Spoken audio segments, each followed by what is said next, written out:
United States of America and to the republic for which it stands, one nation, under God, indivisible, with liberty and justice for all. Thank you, sir.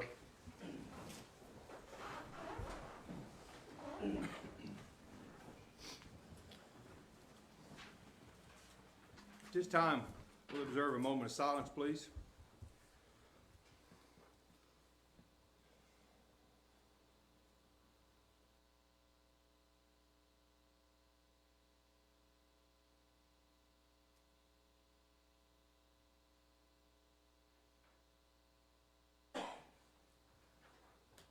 Thank you. At this time, I'll call the November the 14th, 2023 City Council meeting for Mountain Grove to order.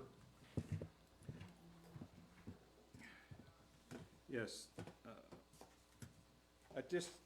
When we get done with public comment, we're going to move executive session in front of old business. We have a couple things to talk about, and we want to get that done. Josh has another appointment that he needs to get out here to. So if we have no objection, we need to vote on that. We need to amend the agenda. Amend the agenda to do executive session before old business. Could I have a motion to that? Motion. Second. All in favor? Aye. All opposed? Thank you.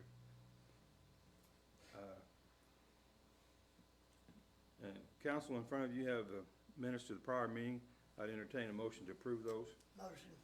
Second. Have a motion by Webb, a second by Tammy. All in favor? Aye. All opposed? Becca, we need to look at maybe doing some consent agenda stuff. I think the council may be interested in doing that. Next thing up is Chief Bushon, Fire Department report, and I think he has a visitor with him tonight, so. Yep. So,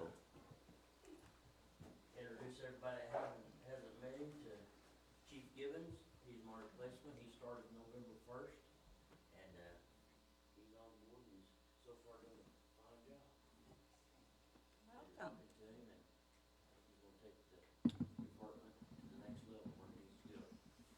appreciate it. All right. Now, Really excited to be here.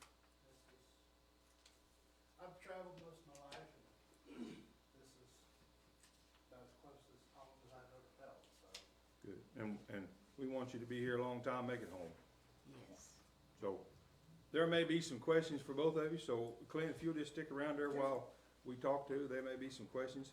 Mark, if you wanna go over what's going on in the department, you know, in training things. We got our extractor and dryer in that we got on grant. Gotta get it installed at the south station, and get it going, get the gear washed, everything.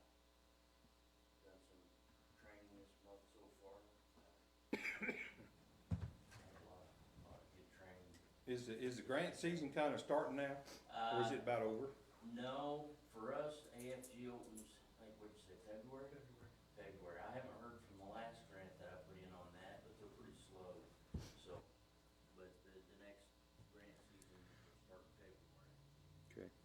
I have a question for Clint. Clint, when's the training, I mean, like what we talked about before, Mark, what is that? The fire 1 and 2? Yes, when do you think about doing that? Have you got an idea?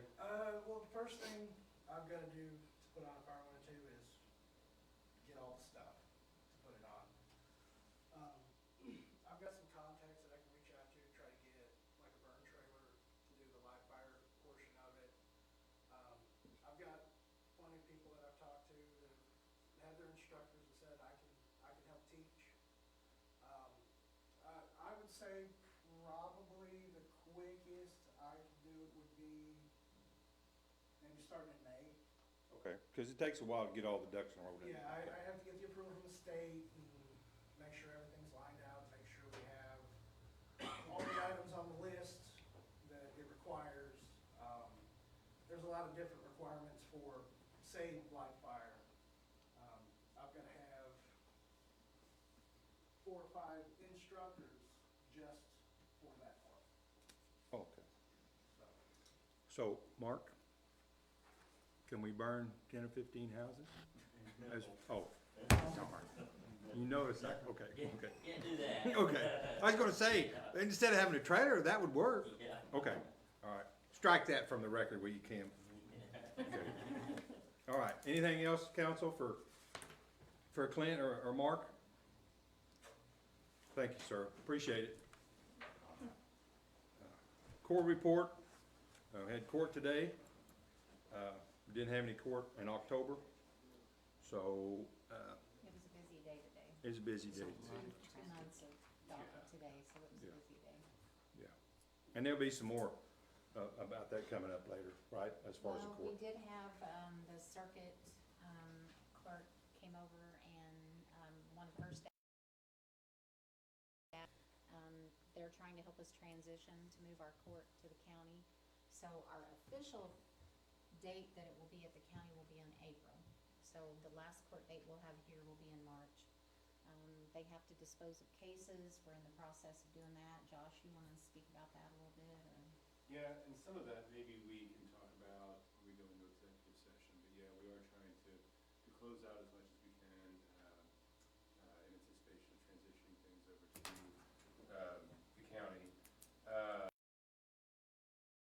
The things we're addressing is like, are like open cases where there's, bond money that may be being held, but people have stopped showing up to court. Some of those are fairly old, or cases without standing warrants, where folks have not shown up to court, but the warrant has not been served yet. So they, the circuit court wants us to close all of that stuff out before it gets, transferred, so we're kind of working through that. And at the same time, trying to reasonably efficiently resolve some cases, so there's less to kind of worry about and address in the background. Okay, all right. All right. Chief Bledsoe.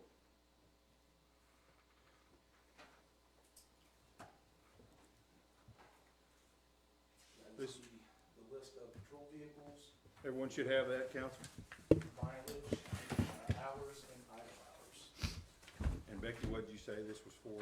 Well, I mean, we're gonna work towards an asset management Asset. program to where we know, where we're at on vehicles, so we can do a long-term plan on replacement. So this is just kind of the start of that, Danny's trying to get that information, Part of the strategic plan, part of it. kind of? Yes, it's a component. Well, There's one that I see that missed, 1210, the mileage is actually 72,883 on that. 1210 is how much? 72,883. Okay. Danny, is there any correlation between an hour idling and mileage? Yes, so, the idle hours are when that vehicle is not moving and is just sitting there running, which are, when they're out on a call, all that adds up on the idle hours. But if say that first one up there, that 20 Charger, it's got 2,944 hours Right, total. right. Idle hours is 1,596. So can you go there and say, okay, if it's got 2,900 hours, that formula for 59,000 miles is a mile, or an hour for every mile, or a mile for every hour. There is a formula, and I can't, I brought that up one time, and I Okay. don't remember the exact formula. for Okay. that. I'm sure that's can find that, but I was just curious. Yeah. All right. Council, have any questions about that? I think that's a good step to get that going. Danny, appreciate that, you know. I know I ask you this every month, but you guys just been sitting around twiddling your thumbs all month and haven't, We, you know. we're averaging right under 900 calls, a month for service. 900. I think it was 880 something or something. Close enough to 900 for us. Which is, for a small town, that's a lot. And that's the whole gamut. Right. Good, bad, whatever. So, Okay. they're busy. Last night, they got 5 grams of methamphetamines off the street. I mean, they're out hustling. Good. So, And, any update on your classes, schooling? It's rolling. I've had to go back and reevaluate the instructor development school that we put on. The state's being a little bit difficult with us on it, so I've put quite a few hours in on it this last month. But I finally submitted it this morning, so hopefully we'll get approval for it. But as far as the academy, it's running. They've got, I think there's 15 in the part-time academy far as grants go for us, we just was awarded, I think Scott may have touched on it the last time, our ballistic vest. We just received, I think it's $5,700 towards those. Unfortunately for us, all of our vests come due about the same time, so everybody's due for a replacement. And those vests are $1,000 a piece, aren't they? About 1,100 by the time you equipment and everything. So, we just had a company down resizing everybody, making sure everything would fit the way they're supposed to, and get ready to place it. Which was a budgeted item, so, But that $5,700 grant will help. yes, it will. I mean, some, yeah. Anything else? Council have any questions for Chief? Danny, this 2016 Explorer, Yes, 130,000, yes. that's the next one we need to, The Crown Vic probably needs to go first. oh, It yeah, doesn't, the odometer doesn't even go Right. on it. So, Is that the white one out here? yes. Okay. The 2016 is the one that we purchased, a used vehicle from Seymour, Seymour, I remember that. so How is it? Is it any good? it's a decent vehicle, it really is. Okay. Anything else, Webb? No, I'm good. Okay. Anything else, council? Chief, thank you. Appreciate it. Be safe. Oh, one other thing,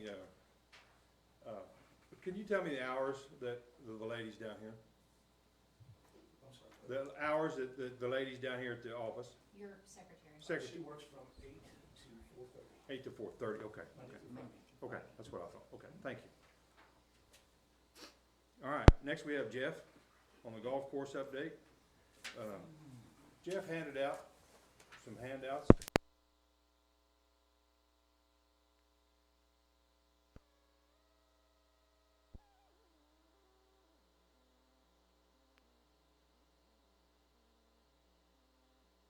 And our need of repair replacement. So what I did is I created a little video to show exactly what was done. Since that day, that the city administrator told me that we needed to come out, we went ahead and pulled it. I wanna show you what we were able to put in place. So you can look out in the distance in the trees in the upper right hand corner, that's where the bridge is, so the path goes around the lake there. But this is a path that we created, to be able to get traffic to the back half of the golf course without having to close off the back half. This is unfortunately, it's a very critical point in the golf course. The only way that you can get to the back is by that bridge that goes through number 10, otherwise you're having to cut across the golf course, which does not induce good play, and it will increase the time. So created this path.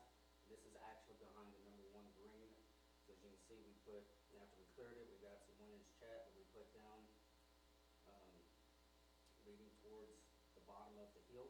Now at the bottom of this hill, coming up pretty shortly, is there's a culvert, a little tin horn that we put in. There's a dry creek that runs through there, and it's an outlet for the number 10 bridge itself.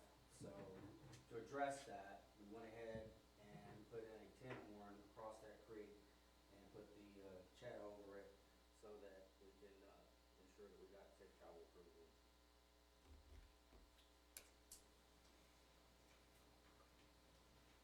That's the tin horn across the little dry creek there. And then comes on up the hill. It's about, if I had to guess, probably about 100 yard detour. So it's not very long. It doesn't take too long to replace that area.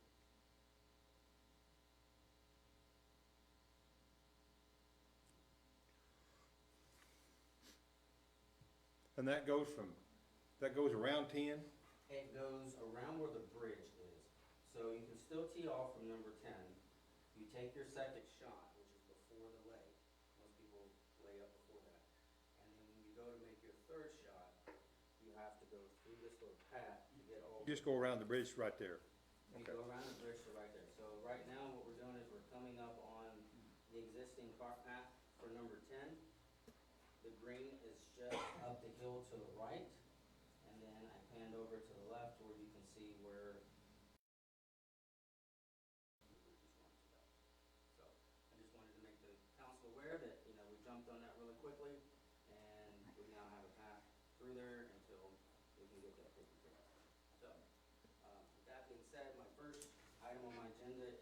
pricing. Everybody should have one of these before you. The reason why I'm proposing this is over the last 4.5 years since we did anything to rates out of the golf course, inflation rate has gone up 18.5%, which means everything else has gone up by that much as well. Cost of fuel for all the golf carts, the cost of the chemicals, and everything else associated with that. And it's time that we brought our golf course up to current standards as far as economics goes. So what you see here is under the 2023 category.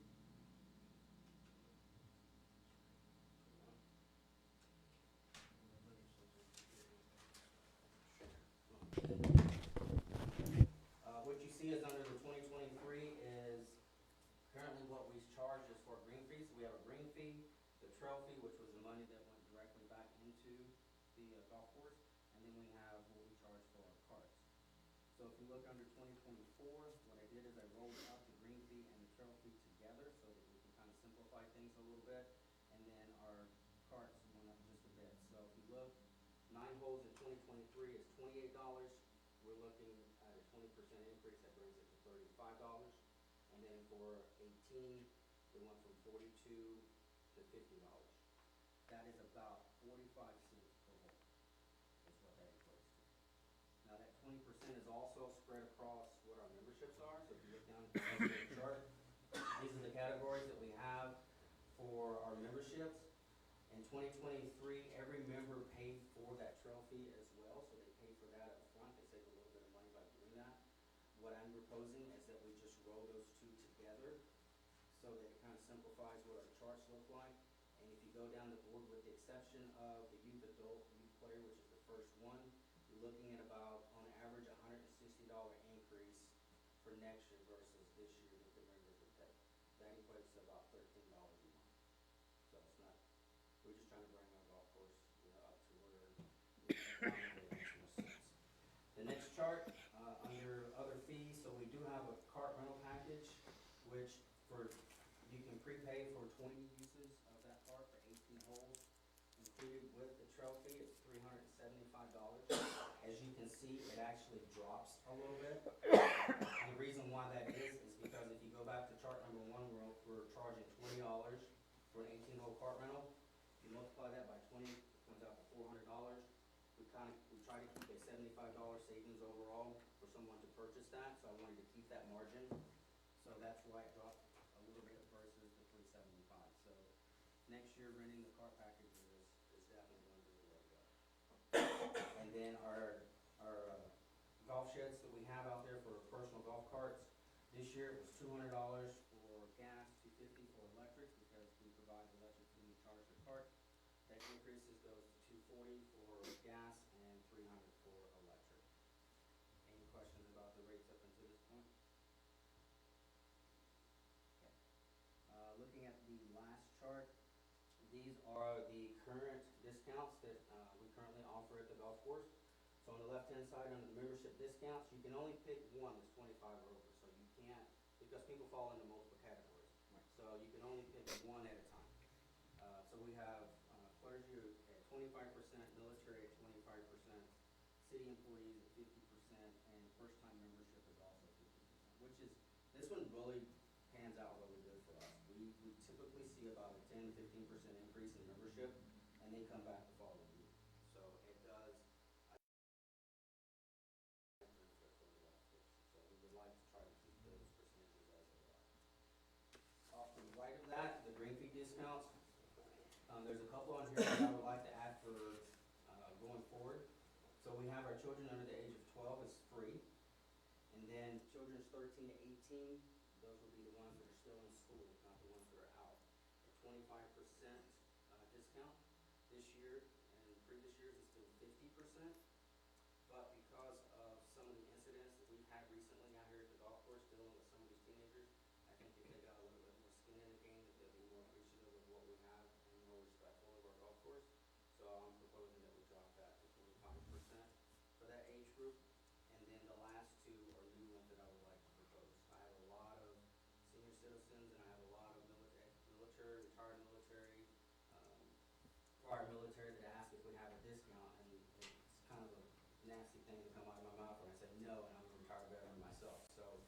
if we can, I would like to be able to provide a little bit of a discount for our military, our law enforcement, fire, EMT, and anyone else that serves in this capacity.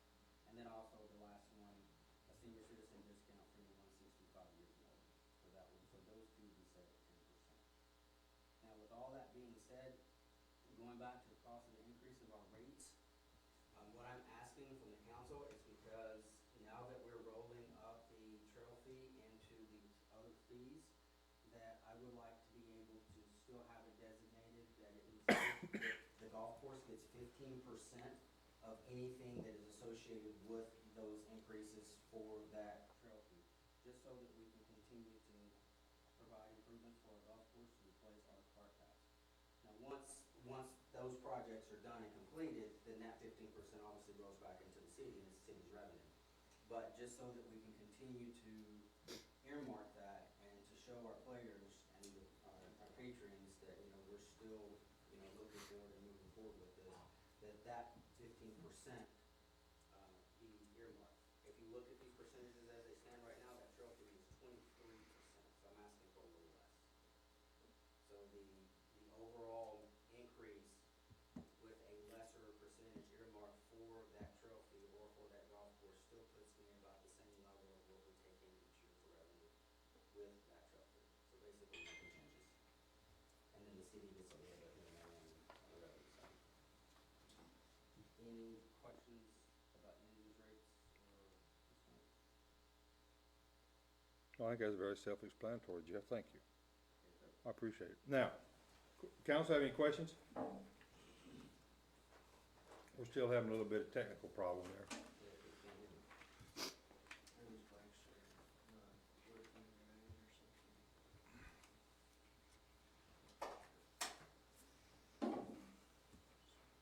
Alright, my next item on my agenda is a new Jeff. proposal. Yes, sir. Wait. Question, Oh, yes, sir. your trail fee, Yes. how much, what percentage are we getting right now? Right now, the entire trail fee goes. So I'm looking at, say, for instance, for Webb, who is a member at the golf course, who falls under the senior rating. So 550 plus 150 equals $700 that they pay annually for that rate. Right, Well, that 150 is about 23% of the total overall cost that you're paying for that membership. So all of that is what went into that account for the golf course, which gave me my $73,000 over the last 3 years for the trail fee. So with that being said, of the new numbers, that 15% still keeps me at about that same level that we received for that golf course. There's a couple percentages more there that will go into city revenue, but I'm just looking at the 15%.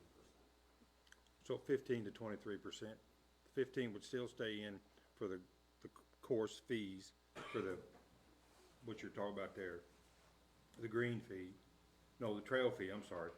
And then the other 7% would go into the city to help pay This the year, our overall cost. numbers, and I can't say year-to-date because I can only go off of when my point-of-sale system came online, which was the beginning of May. So from May to October, that trail fee that we've taken in, which does not include what the members paid, is roughly about $14,000.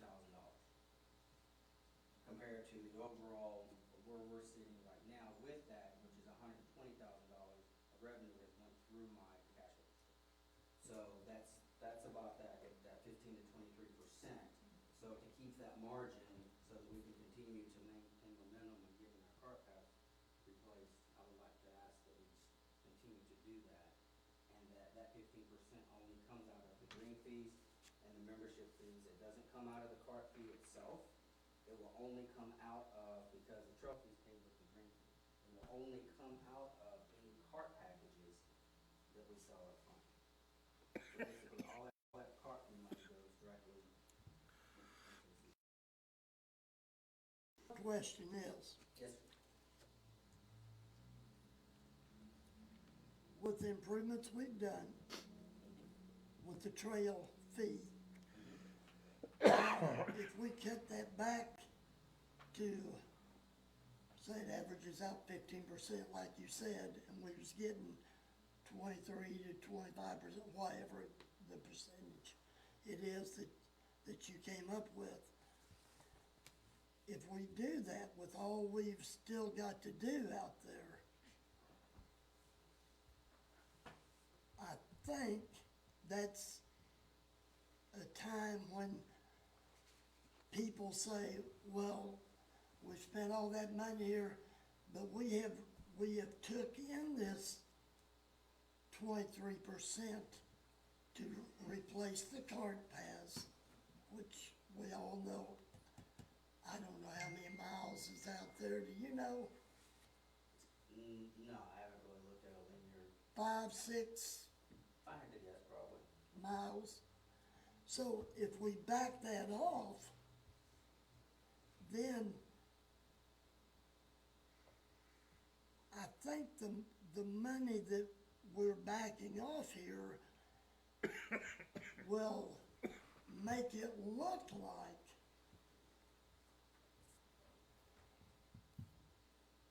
that we're not getting our bang for the buck, is what I'm trying to say. If we're taking in, if it averages at 23% right now, and everybody says, oh my God, you're spending all this money, blah, blah, blah. Well, when we go to do our cart paths, and that's the next thing on the agenda. So if we're just using 15% when we're taking in 23% for our cart paths, you see what I'm saying? Well, I was looking at keeping the costs at the same so that it doesn't change too much of the difference in the revenue for the new prices versus the old. So I mean, we can set it at that 20, which means it would be 20% of the total cost. But we can make that difference up because there's a 20% increase in the overall cost to play golf at the golf course. So I was kind of being humble and asking for 15%, but if you wanna give me the full 23%, and I can just take that off the top of these, I'd be more than happy to take it, because I get my part back then faster. Well, he's saying that the total dollar amount that goes to that would be roughly the same because the prices have increased. Right, with With the the percentage 15%. going smaller, right. So With the- that 15%, it's gonna equate to about the same we've been taking in over the last 3 years. It's confusing, but yeah, it's keeping But the we're dollar raising amount it about the same. 20%. Right. So 5% of that is not going to where we're telling these I see. guys that it's going. Yeah. The guys don't care to pay it when they see what you're doing out there, but when you tell them, well, we're raising it 20%, only 15 of that trail, only 15% of your trail fee is going to your trail fee. They're gonna wanna know if Well, no, I'm paying. it's not 15% of that trail fee. It's the overall profit margin between what that increase in cost is gonna bring the golf course next year versus what we brought in this year. So I'm saying that we're good with the revenue that we're getting from that cart path fee, the trail fee. It equates for a year of about anywhere between $15,000 and $17,000. And just green fees alone. You throw in the memberships, now you're looking at around 26,000, which got me up to the 73,000 overall for the last 3 years. So what I'm saying is, by only asking for 15%, because we have to be able to delineate what percentage of this is still being earmarked, so that we can tell our patrons that, you know, these increases also continue to provide funds for our cart path replacement. So by asking for the 15%, I'm still saying at the same margin of increase, or the same margin that we're receiving, and it doesn't change. We're not gonna receive any less, but I'm not asking for any more either. So, but these costs, the way they're structured, takes into account that 18.5% increase in inflation that we've received over the last 4 years. So by asking for a 20% increase, I'm asking for 1.5% more to anticipate what's gonna happen next year.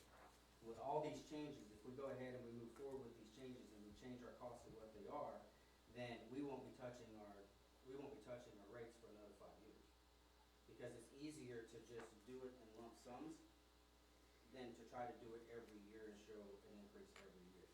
So people can budget better, knowing that this is what it's set at, knowing that 5 to 6 years down the road, these rates are gonna change because obviously the inflation rate's gonna change.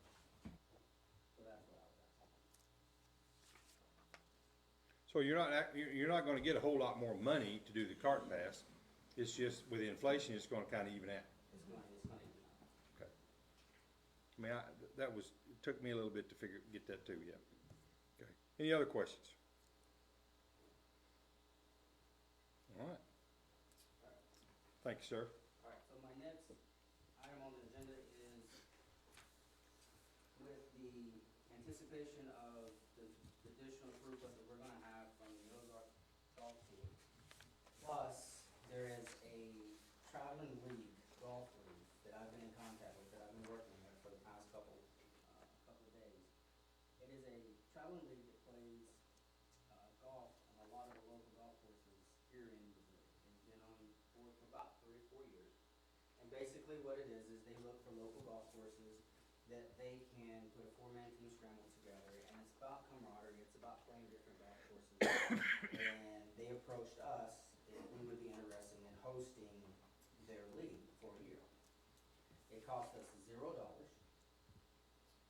It will happen on a day where it is typically light, so Tuesdays at 16:30 is when that league would play. We already have a league that plays that evening at 5:30, it's the ladies' league, so that side of the course is already closed off. But with the anticipation of that throughput, with the anticipation of the Ozark Tour, if you remember from the last time I was in front of you, I was asking for 10 more golf carts.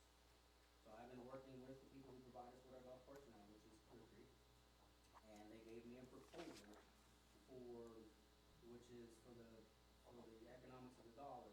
It works out better for us if we go ahead and not get 10, but we replace our fleet and do 30 new parts of the new lease. It's only about $310 more if we had just went with the 10 new golf carts. So because when we did this, the inflation rate, the interest rate has basically doubled. So we're paying a little bit more if we just get the 10 golf carts, but we get a better deal if we go ahead and look at the entire fleet, which is 30 golf carts. So the saving grace in all of this is that increase that we're looking at, it'll come to $3,500 a month. We're currently paying about $1,800 a month for 20 golf carts. Just to add 10 new golf carts at the new interest rate is gonna be $1,390. So we'd be paying $3,190 a month for those existing carts and the 10 new. But if I just add another $310 to that, then I can get 30 brand new golf carts with a new lease, and we would be covered. So my proposal is, because of the anticipation of the new throughput, that we go ahead and pull the trigger on this and re-outfit our fleet with new club cars for the golf course. How long we had this lease now? So the first lease came in 20, and the second, we got 5 more in 21. So the first lease in 15 ends in 27, and then the additional 5 that we got ends in 28. So Might if talk a we, little bit about the time frame that these will go out to. so because of the lead time, we're looking at 7 to 8 months lead time, whether we go with 10 or whether we go with 30. I'm still looking at 7 to 8 months lead time before we can get any new golf courses here. So this would be a new budget year item. If the increase would be, it wouldn't be something that would be on this year's budget. And right now, according to what's on my budget for golf course, it still fits. Right. With the increase, so it's still within our budget, So you're wanting to replace the golf carts that we haven't even paid for yet? Is that what I'm understanding? So the situation that we have right now, think of like leasing a car. Right, So we lease these golf carts from Clear Creek. If we go with this initiative, what happens is that Clear Creek basically buys us out of our existing lease contract. We implement the new leasing contract the moment that we receive the new 30 golf carts, and then we're under a 5-year lease with those new golf carts. So basically, it extends it out to 29. The reason why I believe this is a better proposal is the fact that when it comes to golf carts, owning them can cost you a lot of money once they pass the warranty. Now, we're responsible for brakes on those, we're responsible for, any additional maintenance that's required above and beyond. So leasing golf carts, because of the nature of this business and how much they get used, it's a better proposal. So if you look at what we pay versus what we make, we paid $9,300 last year for the overall rental of our golf cart, and I brought in $27,000. So it's 3 times the investment. And we only pay from May to October. So the way they have it set up is our monthly payment's only going to be during the peak time of the season. And typically what happens for us, because we play all year round, I end up having about 75% of that paid before the first monthly payment is due for that year. So to me, it's a no-brainer. So, say that again, how much you paid? 9,300 is what we paid, 27,000 is what we took in. Okay, so they actually made $18,000. Yes, sir. The carts, just the carts. Just the carts themselves. And with. And that's the 20. That's 20. And with the nature of this business, I could see it if the profit margin was a lot higher, what we're paying out versus what we're bringing in, because we would want to recoup that cost ourselves and roll the dice with the maintenance and the breakage of these golf carts. But because we're making at least 3 times over our rental what we're paying, it makes more sense economically to not take that burden on ourselves and continue to rent a golf cart and let somebody else just come in and replenish our fleet every 5 to 6 years, which is the duration of the lease. Because we make our money in leasing. Which, right, you're not renting, you're actually leasing them, and they're taking care of them for that lease.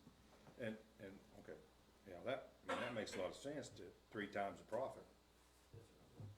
So that would be my proposal, that we go with the 30 new. We can start that process immediately. It's gonna take about 7 to 8 months lead time to get those in. Now, we don't have to turn our fleet in because we make this agreement. We can wait until we receive the new ones, and it'll be a 1-to-1 swap. As soon as they come, they take the old ones, we have the new ones, the new lease starts that day, and then we go and buy our business. So Jeff, how much are they gonna actually give the city money for those leases that you have now to buy them? No, It's so just- basically what they do is they buy us out of the rest of that lease Right. contract. If we have 2 years left, it's done, we start the new one. It's done, we start the new. Right, okay. So it's a zero sum for us. So it'd be like $3,500 a month for that window for 30 golf carts. Yes, sir. And that's 6 month payments, That's 6 months. and then they stop and then they start again the other. Yes, sir. And then whenever this group comes in on Tuesday, they're gonna rent a golf cart. Yes, sir. But see, they still pay this, so with this Spark League, they're not paying green fees, but they still pay cart fees. I mean, they still pay all my, whatever price we negotiate. They're paying that up front. It's just that the golf league is paying me directly, and then the players are paying the golf league directly, so there's no money exchange between us. I just have to have the carts available based on the number of players that they're gonna have, and make sure they have tee times. And you send them a bill and they pay you. The day of. So it's, I mean, they're not getting anything free. No, They're just coming down to play just because, coming down to play. and guaranteed, because they're at least gonna get 2 carts, or maybe 4, right? He said, so right now what we have it set as a maximum of 20 players, because they do four-person scrambles. And it's about the camaraderie and the fellowship, so they'll do 4-person, so you're looking at 5 teams. So I need 10 golf carts available for them. So I need to make sure that they have those 10 golf carts available, so that when the players show up, they go. And that's $500 for how many, one deal? On a day that we typically Yeah. make less than $150 a day. So then you're saying the other 20 carts are used by the women's league at the same time? Well, it's not so much the women's league, it's used by my green fees, so that frees up those golf carts for my other patrons. Because they only use half the course, this They group, only use yeah, half the course. okay. And that's not too many, you can still fit 20 on it, 9 holes, yeah. Because Rough. I'm really anticipating more throughput through the Ozark Golf Tour than anything else, because in the areas of where these golf courses are, Mountain Grove is, no one knows what Mountain Grove is. So they're gonna have to look it up.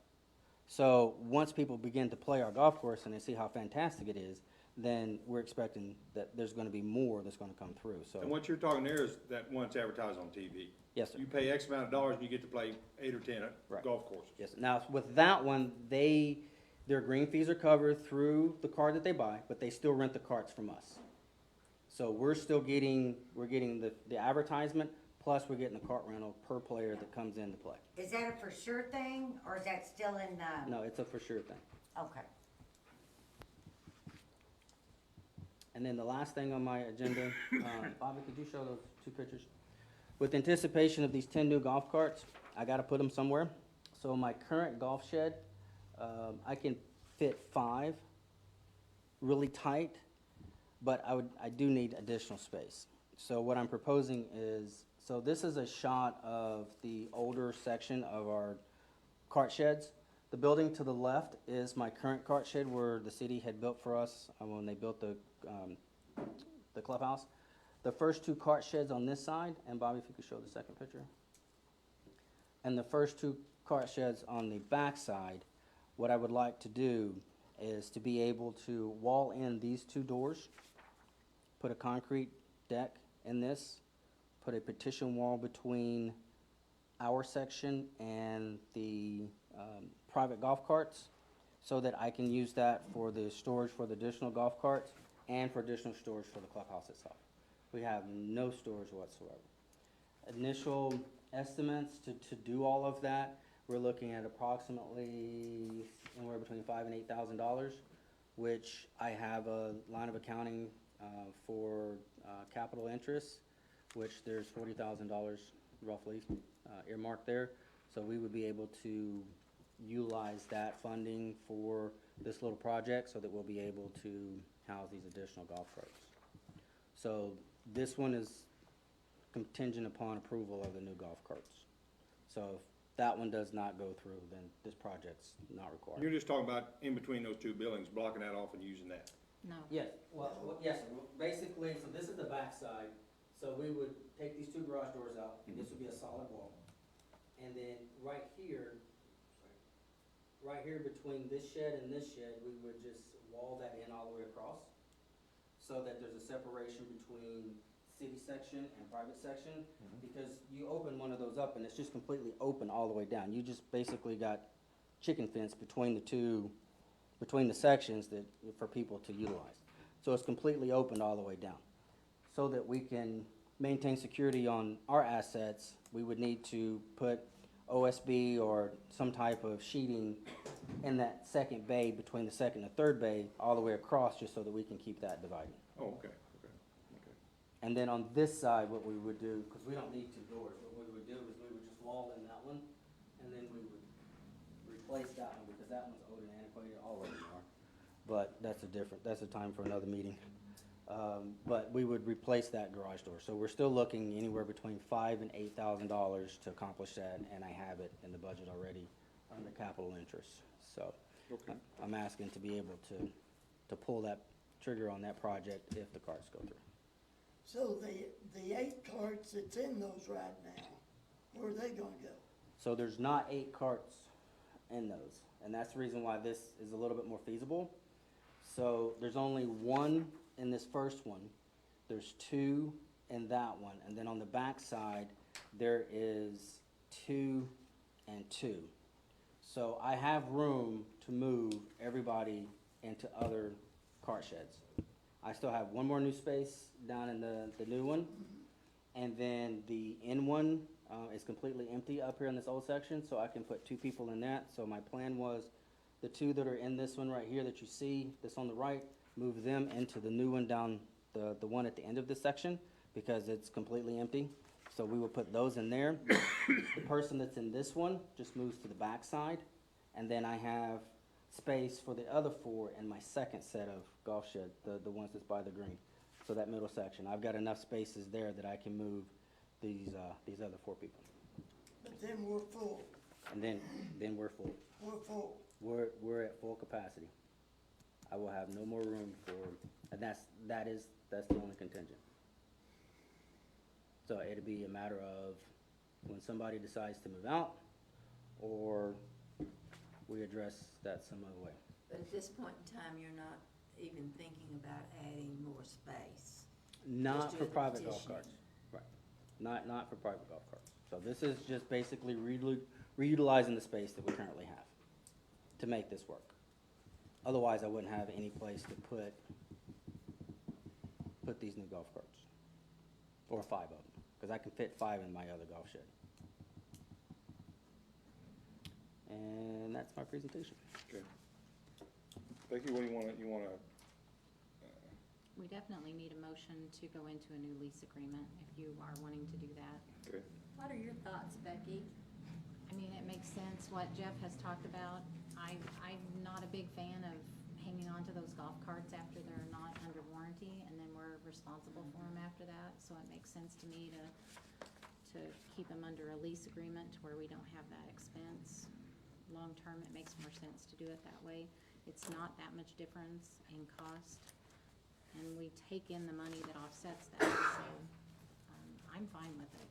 and they're gonna, and, I mean, it's one thing that actually helps the bottom line at the golf course is the golf carts. I Absolutely. mean, they actually make money, you know, and with the green fees and everything and the trail fees, I think it's showing that it's, you know, looking up. But It's actually- overall, does the golf course make money?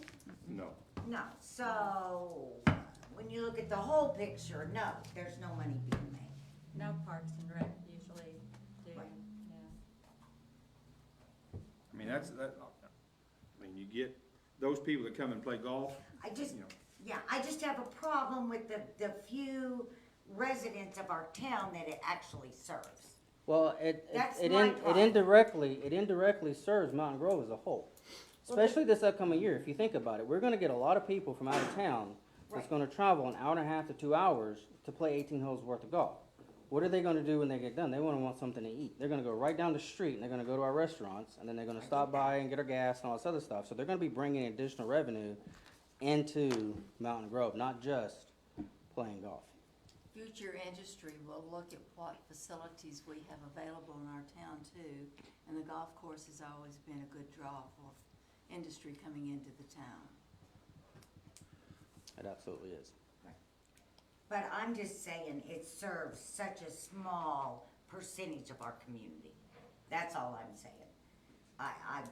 I'm not against the golf course, I'm just saying, overall, we're not serving very many of our citizens with the golf course. But it's not But yes, because, the businesses, I get all that, but it's not Yeah. because we don't want to, it's because they're not frequenting the golf course. We're not interested in golf, they're not interested, I mean, I get that. but you know, I think the number of people playing, once the stinky place left, is 1,000% more.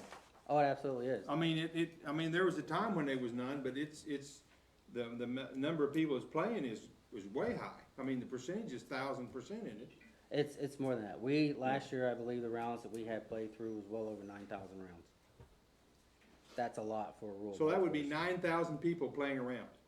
Okay. Well, or the same people, It's the same people, nine but, people 1,000 times, I but mean, they're, you know, but they're still depends on how you paying, look at it. they're still paying to play, and they're paying to Right. join the golf course to utilize the facilities that we And have. your membership has gone up. It is. Well, I'm probably a strange person to make the motion to accept what you have told us about tonight, because I don't know one end of golf club from the other. But I can see, my husband been in regional management, that was a big draw for Brown Shoe Company when it was here. Because when the company men came in, they wanted to be able to play golf. And they probably conducted a lot of business on the golf Oh, course. yeah. You know. And so I make a motion that we accept his proposal tonight. And what is that proposal again? That we buy the 30 golf carts? That No. we do the lease, That we lease the them. new leasing, that we do the price increase, and we do the renovation for the shed. So there's 3 on the table. And Tammy, really, just to put it in perspective, the people that go to the senior center, we don't make no money out there. I know, but it serves a bigger portion of our community, is all I'm saying, that's all I'm saying. I don't think so, Tammy. No, it doesn't. No. No, there's not, How many people in Mountain Grove have memberships to the golf course? ask that man. We have 175 members, Right. and In that the whole includes, entire Mountain Grove that community. includes families as well. So there's 175 We members never on my had roster. 75 Our on the schools senior use it center. as well Right. for golf and cross-country And for meets cross-country. and, Last year was the first year we were able to host districts for the golf course. Cross-country, No, for golf. We have never done that before. Right. And And last year, that's something, is to be able to host the districts for golf. And see, we don't have 175 seniors a day at the center. We don't have 175 people at the pool a day, but we have to have those. well, you things. don't have 175 people at the golf course a day either. That's not comparing anything, you know. I'm just saying, it just services just such a small part of our community. I'm not saying I'm against it. No, I'm not saying that. yeah, and it also. It bothers me that it's just such a small percentage, but we don't wanna give any money for a swimming pool. You know, same percentage. You know, I'm not against it, I'm not gonna vote against it, but I'm Hopefully saying. that will be corrected, hopefully with the pool. But also the golf course is used, for fundraisers, you know, for several of Right. our groups I get here. that too. Yeah, the inter- Community Foundation, and I Chamber of didn't, I didn't Commerce. mention that, but you're right, because Yeah. these 10 new golf courts, these 10 additional golf courts is going to provide, more teams to enter into these tournaments, because now I have 30 versus Yeah, 20. you always run out of cards. I always, and they run And- 2 sessions, yeah. and I always run out of carts, and they have to turn away teams, which is money that's not going towards their cause, because we can't provide that. Well, now we're gonna have 30, so we will be able to take on those additional teams, which means more revenue for them, more revenue for us. Now, are we using those golf carts for other things? Cause like I see the water guy riding around on a golf cart. They do. Tell me about that. When they read meters, they use the golf carts to read meters. It's easier to get in and out, and it's less than, driving trucks all over town. Oh, yeah, and I don't mind it, it's a lot less walking. The school But also, anyway, the school yeah. also comes over and grabs a couple of golf carts when they have events where like for our veterans program that they Okay, just did. Yes, We loaned them a Right. couple of golf carts so that they can transport some of the veterans from the parking lot. They do it also for the football games as well, so that they can get some We of their use it for patrons. big events when it's They on use the it for big square, events, they use it for park parades, people we to use it, so shuttle people. these assets are utilized by the city because they're city assets. well, that makes me feel better, Yeah, yeah. get some use out of it, it makes me feel Well, I better. know when the Heritage Festival was going on, I mean, they had 8 or 10 of them up here, hauling people around, trash and everything, doing stuff, makes a difference. Yep. Yep. All right, any more discussion on that? We have a motion by Brenda to do the lease, the building, and the rates. The lease for the 30, the building to accommodate the other 10, and the rate increase for 24. Now, Jeff, when would that 24 rate increase start? January 1? I will kick it in January 1, even though our season doesn't technically start until March 1st, but we have a lot of people who like to take advantage of registering early, so I want to be able to provide that opportunity for them. So And they get a Janu- discount if they do early, right? they get 5% if they do early. Okay. So Alright. we would kick this in January 1st. And Okay. Jeff, you did say that you already have the money for the renovations for the additional It's- 10 Yes, in ma'am. your budget already. We did that. and It's everything. all budgeted already. Yes, Yeah, ma'am. that's already budgeted. All right. Motion by Brenda, do I hear a second? Second. Motion by Brenda, second by Carolyn. All in favor? Aye. All opposed? Okay. Jeff, thank you. You're welcome. And how's the status on the building? You got the old one tore down and it's working? So today, the contractor finished up his portion, which is getting us dried in, getting the metal on, the building is up. The electrical, which is about 90% complete. The next phase is getting it spray foamed on the new side. The contractor said that, we're still probably about 2 weeks out from that, 2.5 weeks out based on his schedule. Then once that's up, then we can move our equipment in and he can start utilizing the facility because we can sheathe the inside ourselves. It is dried in now. If you get a chance, drive out there and take a look at it. It looks Yeah. nice. They did a good job on it. Okay, thank you, sir. And kind of follow up what Brenda said, anytime that, council, that you're out there, and Brenda, anytime you want, just go out there, and take a tour. I'll come out, you can teach me which end I'm supposed to. All right. Well, get on the golf cart and just take a tour of it. I mean, Yeah, he'll take you around, he took me around everywhere, I'd have to have a tour though, I'd probably get lost, but I could, if I go 1, 2, 3, oh, you know. So, all right, next thing on the agenda is, senior citizen report. Speaking of that, there was, 2,200 meals in the dining room, and under 60 was 21. And the home delivery meals was 2,744 for a total of 5,013 meals. That number is going, It just keeps going up. up all the time, it's just, right. And I think that's, healthy wise, but I also think it's the menu that's, out there too, right, Webb? I think the food's It's a good. lot. I think it is, yeah. I would challenge That's what I'm any of hearing. our members of the council to volunteer when you can to help serve a meal at lunch. I go 1 day a week and help serve. So what time do you get there to help serve? I usually get there about 10:30. 10:30, and they start serving I 11? like to do the niceties of rolling the silverware up in the napkins and having them all set out for them, you know. And I'm the new barmaid out there because I serve drinks, even though it's iced tea and lemonade. But it's an experience I think you would really enjoy because they are so appreciative of anything that we do for them. Well, I think it's a good deal. All right. Mark, do we have any public comments? No, I don't believe so. Mayor, may I, there's a gentleman here tonight that it is completely my fault. He had asked to be placed on the agenda, but it was, no, not you. No, Dean, you're You're on. on the You're on, agenda. Dean. You're on. You're on the agenda. You're on. No, Mr. Greavy, isn't that how you pronounce your last name? He actually has a water bill issue that he wanted to discuss with council, but it's been a little while since he talked to me, and I failed to get him put on the agenda. And I would ask the council if you would allow him to speak during public comment. Sure. Yes. Come on up, sir, right here at the podium. Would you tell us your name? Yes. Daniel Grieve. Daniel. Yes. And I have the Whetstone Creek Apartments, which is the brick buildings about 3 blocks down, just past the Catholic Church. Okay. Okay, and you spell your last name, please? Grieve.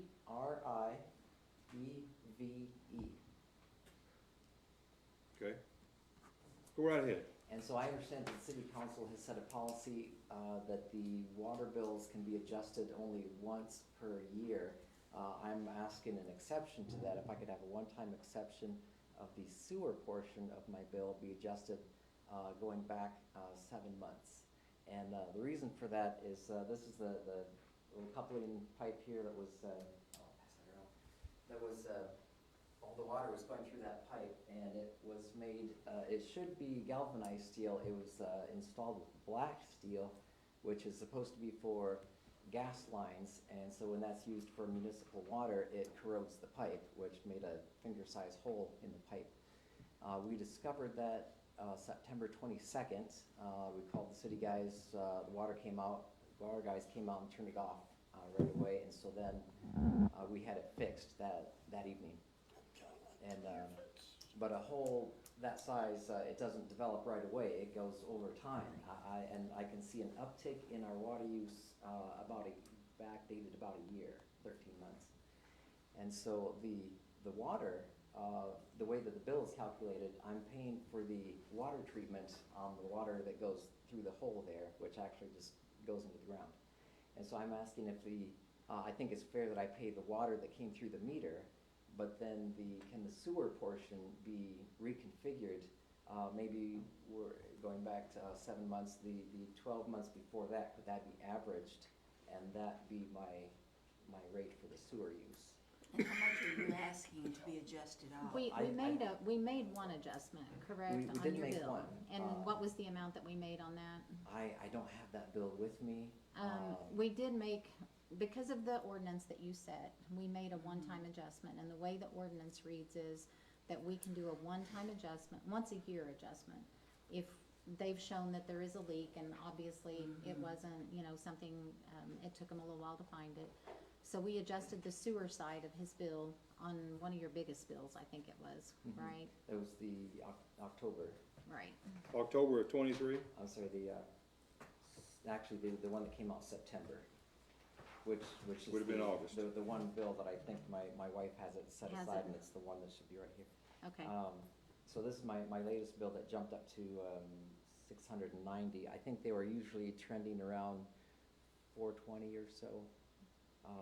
So is this hole right here is on your side of the meter, It's on correct? my side. And that was a water, or was that sewer? That's water. That's That's water. water. The But it was on water- your side of the meter But our, towards, but the sewer cost is based on your water usage.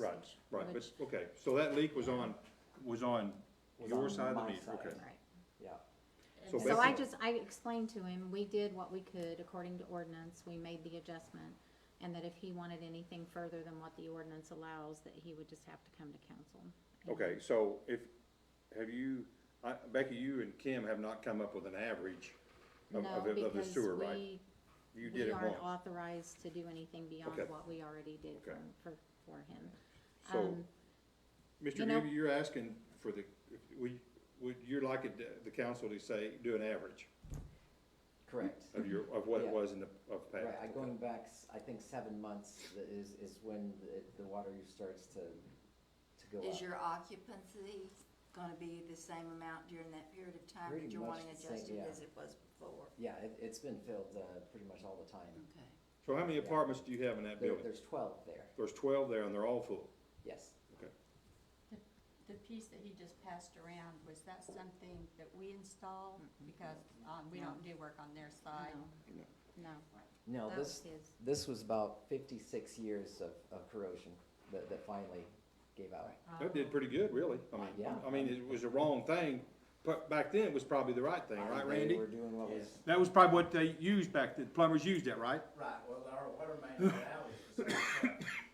And we're digging in it right quite regular. Right, yeah, okay. And, I don't know, but that could have been a Rattery and Barnes installation back then, you know, but it lasted pretty good. yeah, So, you would like to have an average? yes, going back the last 7 months.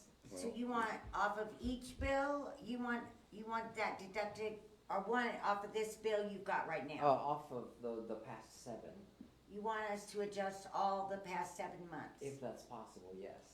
But it's just, When did you adjust this other? it's We just adjust- the sewer, Tammy, Just I get the it. sewer See, portion. I get it. and I don't think he used, am I wrong in saying that? You're not wrong. I mean, you know, it's, Right. you're not wrong about the sewer, that water going into the ground. It didn't go into our sewer system. But keep in mind, you know, Yeah. there's gonna be lots of people, and we do have some people, it's not the instance with him. You know, it was a slow process, and he did try to get to it once he knew that there was an issue. The But same day. But we do have people that sometimes will go for months letting something keep leaking and not repairing it. And so I just know that if you do this, there will be cases that, Precedent set. Well, and, you know, Yeah. if I spend $300, which I have on a water bill because I'm watering the garden and I'm using no sewer to that, I don't get a break. Right.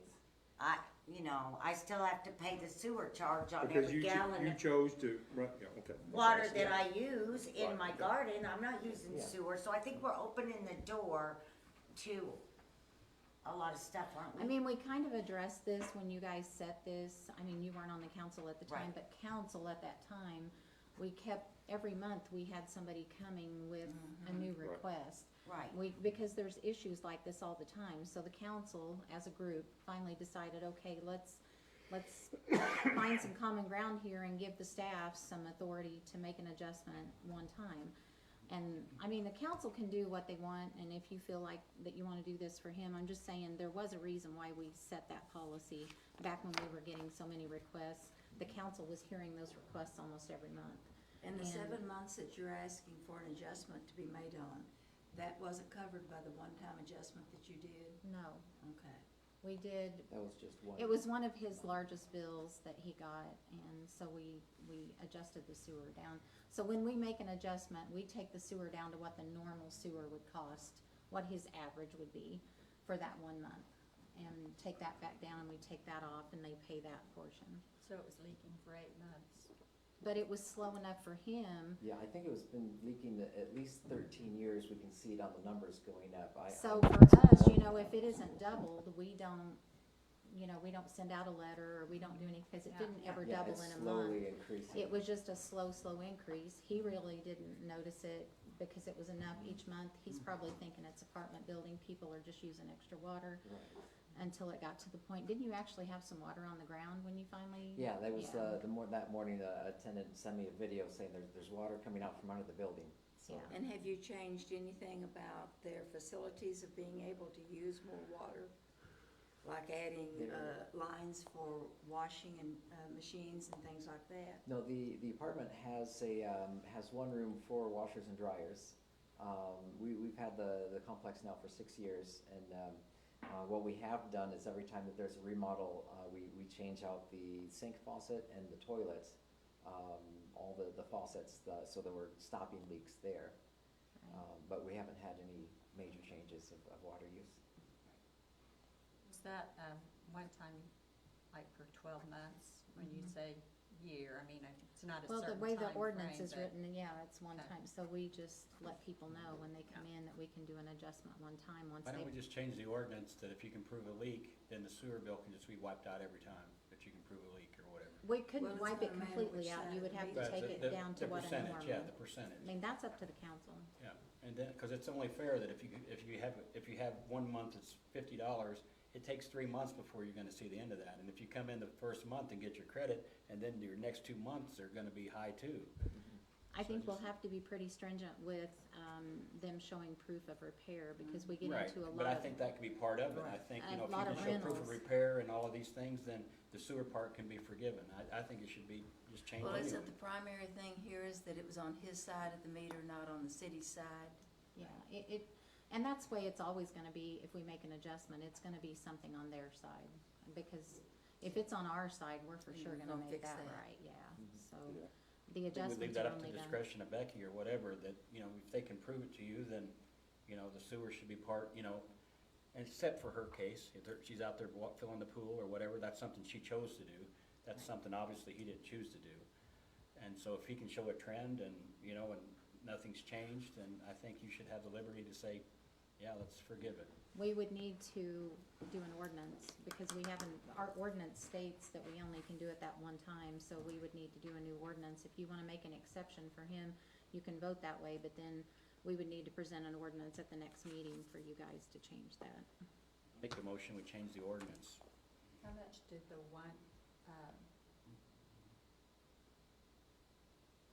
month that we adjusted, how much did that affect his overall?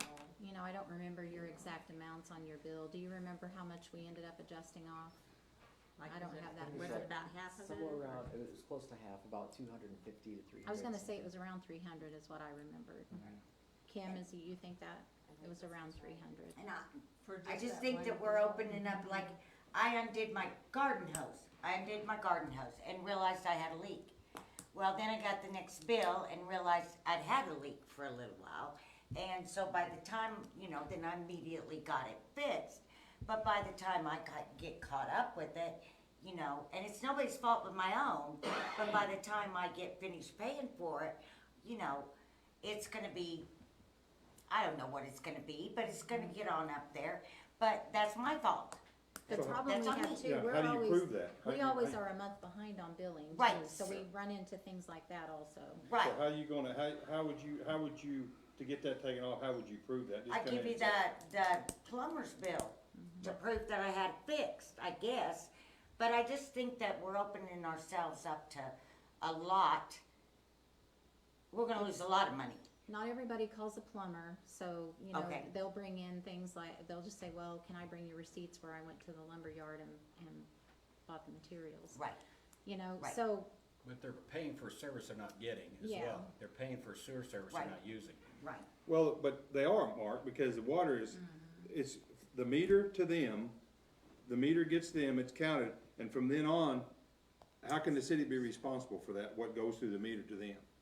No, I'm not saying you are, I'm just saying they're not using the sewer system, so, but they're paying for it anyway. Right, but the water that goes through there's a water bill and a sewer bill, so we can pay our bills. If we keep knocking that sewer bill off, every time someone says something, like Tammy or Every time whatever. they can prove it, and that's the thing. I Well, mean, it's but- gonna be a discretion for Becky or whatever. But I don't obviously. think that's fair to Becky to put her in that situation, because you know what's gonna happen. Somebody's gonna not get approved, or yes, and then they're gonna get on whatever and say, Right. well, she's not fair, or whatever. That, I mean, I think if that's you, tough. I think if you amend the ordinance, you would just need to be pretty specific about what they have to bring in. You know, what proof they have to bring in or something. And like you said Do earlier, you have any sometimes ideas they on might how not we could repair change it the or have it ordinance? repaired, they might let it go for months and months and months. My You have to- inclination, for what it's worth, would be to not necessarily change the ordinance, to remain flexible with how things are structured now.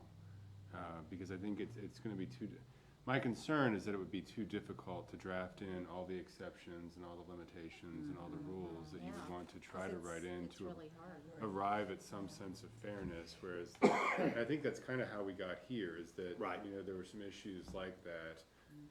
The way it's structured now, where there can be a one-time adjustment each year, but then beyond that, the individual or company has to come to the council to request, you know, further amendment. That strikes me as a pretty reasonable way to address it, and allows the council to be flexible. So for whatever it's worth, that would be my inclination, is if the council's inclined to make an exception for this individual, do that. But I don't know that it would be, it's not necessary, it certainly be within the council's discretion to change the ordinance To more blanket broadly. policy. Yeah, but my inclination would be to suggest It that. might be better for, like what Mark was saying, leaving it up to me, it might be better for me not to make that call Exactly. and do what Josh is saying, and if it's serious enough that they feel like they wanna come to the Well, council. I don't think it should beyond- be left on you to make the call. Most people, once you make that one-time adjustment, most of them are pretty happy with that, because it generally, most of the time, if they're attentive to it, they've got it fixed in a month's time. And And so it was generally, making that one-time adjustment, most people are pretty happy with that. It was getting out of hand last time. It was. And we have some now that's ongoing, that, I won't names, but that's ongoing, that still haven't found a leak. Then it's, you know, and that gets to be a problem too, So I that you've been think- contacted at. I think I kind of agree with what Josh is saying, I think that's good advice. Okay, so right now, Mark made a motion to adjust the ordinance. Do I have a second? I mean, he made the motion, do we have a second? Okay. Now, council, what do you wanna do with this gentleman here, Mr. Green? Grieve? What are we gonna do with you? Well, in order, and, I mean, I don't know what the amount would be or anything, that's kinda open air, but, I mean, if you wanna make a motion for Becky to look at it, that's fine, but, I mean, it's been done once, so, I mean, you just tell me what you wanna do. Just let Becky determine, if she knows, she can see the bills, she can watch the fluctuations, she knows what it's been for the last 20 years or whatever. And if you see it, then let Becky have the power to say, well, this is an obvious, Are you authorizing him for me to do that for him? that's what I'm saying, let Becky make that call, because you can see the bills and you know what's happening. We don't. Okay, but he's asking for 7 months of modification. Obviously, you can show the bills, and Becky has the proof of the bills, it's not like you're gonna be able I think there's been an increase for the past 13 months, I'm not asking for all of that, just when it's really started. How about this, Mr. Grieve, would it be okay with you, since I'm not prepared and they don't have the information in front of them? How about I get some copies of all that, show your trend, and bring it back to the next council meeting and let them make a decision from there? Right. Would that be okay with you? That's acceptable, yes. Okay, Right. why don't if you stop by one day and the two of us will go over it together, Okay. and then we'll just present it to the next council meeting and they can look at it from Okay. there. That be all right? With the understanding now, it's already been done once, and, I mean, it. But I can show that on Right, paper to you, what right. kind of an adjustment we made, and it'll give you guys better information Yeah. to make a decision. But if the adjustment, I guess I'm curious, if the adjustment was made at that point in time, why was the leak not fixed then? It was. He's wanting Oh, you to go back. He's wanting to go back prior to. Yes, I was prior to taking the- the Okay, increase I in water use misunderstood, as I'm just, sorry. man, the tenants are just using Yeah. less water. And then as soon as we discovered that this was a thing, we had it fixed that same day. it was gradually going in. Well, Yeah. what I was wondering though is if you got an adjustment, you're asking for prior to that even. You Because want he an knows that the adjustment leak again, was for a okay. while Yes. here. Okay. Okay. I guess what little if I had apartments, I'd probably have a meter in every apartment. So I know what they're using and where the leak is, and they may even have to pay their own water bill. Yes, I don't know. I've looked into that. I don't know how much it is for the city to install municipal water, but I could have it sub-metered, for about $1,000 to install the system and then, bill them back their own water uses, and it's something I could do. Okay. But, and then that would also check the use at each apartment, and then it could detect there's something going in the ground. It could, Sure. So now, detect that. so council, are we asking Becky, directing Becky to check into it? Yeah. I mean, we've had one person say that, but I mean, we kinda need to know what the council wants to do. If it's all right with you all, I'd like to just bring some information back to you at the next meeting. Is that And I agreeable? think That the would be good. difficulty even with her checking into it is the fact that we still have the ordinance that states a one-time Yes. adjustment. Yeah, and as far as, if you do one here, where's the fairness, like Josh is talking about? If you do this one, nothing against you, but then Right. you're gonna have other people come in and say, well, you did it for this guy, why don't you do it for me? So, you know. I could bring you a couple. I mean, seriously, Yeah. between the garden and the leak and, you know, I mean, I don't know anybody that lives well, maybe everybody doesn't live like me, but there's been some time in your life when it's happened. Leave the hose on or something, yeah. Yeah, And I may have a big water leak, may blow up the next day or two, you never know. you never know. Okay, Right. thank you, sir, appreciate it. Thank you. Thank you. Sorry, we can't give you an answer tonight. Oh, that's all right, but just being heard, I appreciate that. All right. All right. Right now, we're gonna move executive session up, so we're gonna, I need a motion to go in executive session. Motion. Second, Second. all in favor? Aye. All opposed? We'll take.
Some other things, the first three things there before we get into Wall Street parking, go Becky.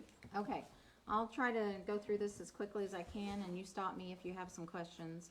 On 13th Street. 13th Street project is where eventually we want to widen the street, but right now, we're working on getting easements to replace the water and sewer lines to get them out of the street. We have some landowners that have agreed to the easements, and those have been recorded. We have approximately 3, isn't that right, Bobby?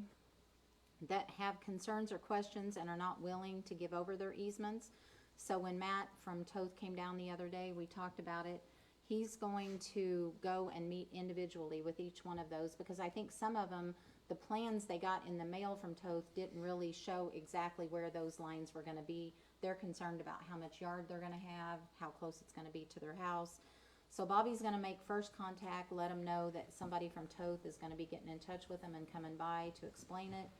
And then Toth is actually gonna go meet with them individually and see if they can resolve the issue so we can get the rest of those easements. I think some of those are non-contacted, not being contacted at all.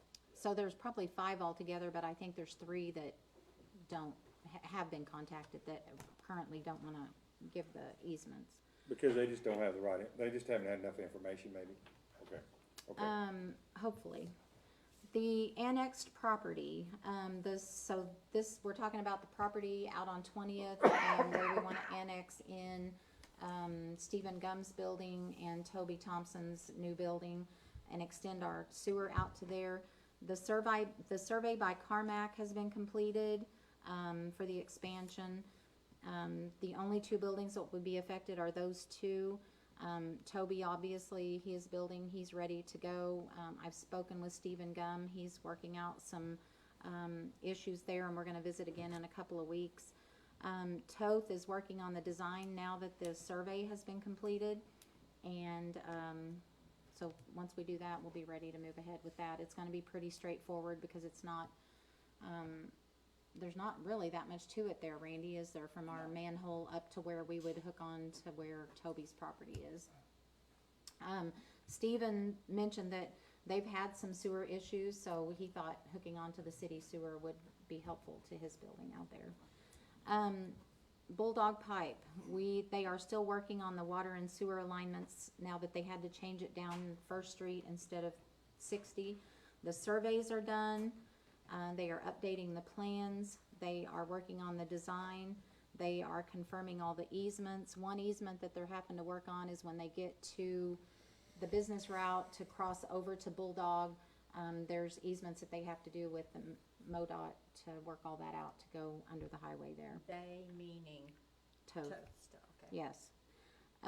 So that's where we are. He said probably it will be spring before we actually see work being done on that, as far as putting stuff in the ground. Becky, we ever got any money from that yet? For Bulldog? No, To do 'cause, that? mm-mm. We haven't, we gotta get the engineer and all that stuff done, submit the bill, and they'll pay Right. some. Right. Okay. Lake Lily, part of the project with Lake Lily is the water mitigation, where we have the water issues where it backs up down at Fun City and all through there. Part of that is part of the Lake Lily project. When they got to making sure we had all the easements after they did the design, there's not an easement recorded. We have stuff there on Fun City's property, but the easement was never recorded. So they're having to record the easements on that. So he said they're getting that stuff recorded and getting that taken care of, and then we should be ready to go out for bids on the Lake Lily project. Twin Cities, the engineering design has gone to DNR for approval. I know DNR came back with some comments, and last I knew, they're still working on resolving the comments that DNR made, and that. They were taken care of. Okay, so the final approval has been given on that. I know the easements have all been taken care of. We're about to get money for the land, or start, I think, doing purchases. Okay, so that's where we are on the Twin Cities, and that is where the city of Mountain Grove is extending sewer out to Twin Cities. Okay, engineering for the treatment plant, we're gonna be working on that. Toth did some studies for the city a while back, but we're gonna kind of revisit some of that. as far as the kind of stuff that needs to be done out at the treatment plant, now that we've had Randy out there and we've been able to identify, more issues that we have.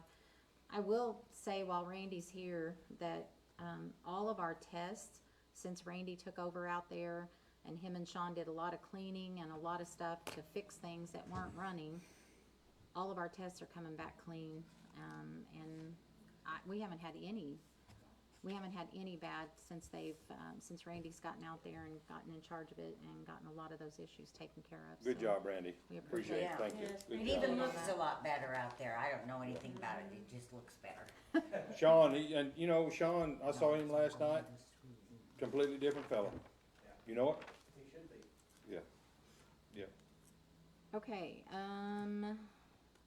Bush Street, still early stages. I mean, that's the one that they're gonna resurface that. They're still in the early design stages of that, so. How many pages you got there? That's just the Is grant. this your admin? Oh, this is This, just grant. this is just grant. Okay. Okay, so Okay. that's the grant update. Any Okay. questions on any of that? Nope, sounds good. Okay, what was the next thing? Property annexation, you kinda I included kinda that. included that in there. Surplus equipment bid. We did the bids on the surplus equipment, everything sold except the Kodiak dump truck, the 2 generators, and, the pickup. And so we'll probably, the generators, we're waiting for them to be decommissioned before we can do anything with them, because they were given to us through the military, am I saying? Our- So they'll have to take care of that before we can get rid of those, but the other 2 will probably just go ahead and Scrap them. scrap them, Scrap, since we yeah. didn't get bids on them. They're not worth hauling, will they even run? They don't even run, do they? I don't know, does that dump Bo, truck do they run? The Kodiak? Oh, you may have to put, and the pickup, okay, yeah. Catalytic converters and sell them separate or something? I Oh, don't they're know old about enough, those. they've never, I don't know, they don't have catalytic converters on, do they? They're so old. Okay. Well, Fred Emery, he'll make sure that we get every Dime. dime we Yeah, can get good out deal. of them when he Okay. takes them, Okay. so. Anything Okay. else on the surplus? Mm-mm. Mark, what do you think it's gonna take to do the generators, What do you mean? to get them, cause We if we, just- once we get them At that cleared, The next meeting at the RSOC committee, it'll just have to be an agenda item, and they'll just have to vote to decommission them, and then, we can put them up a bid again? yeah. Okay, alright. Alright, next thing on there is Bill 2023-16, Wall Street parking. This is the second reading of this. This is from, tell me again, Becky, where's? Well, from Fifth Street to Seventh. Seventh, okay, alright. I have a motion to proceed, Motion, and a second? Second. Second, all in favor? aye. All opposed? Becky, would you read that? An ordinance to amend Chapter 8, Section 64 of the Code of the City of Mountain Grove, Missouri by adding to paragraph A for the purpose of adding no parking on the west side of North Wall Street from Fifth Street to Seventh Street. Okay.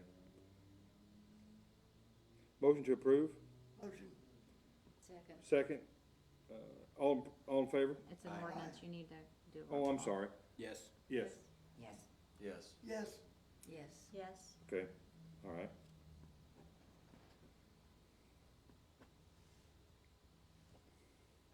You wanna read it again? Oh, sorry. An ordinance to amend Chapter 8, Section 64 of the Code of the City of Mountain Grove, Missouri by adding to paragraph A for the purpose of adding no parking on the west side of North Wall Street from Fifth Street to Seventh Street.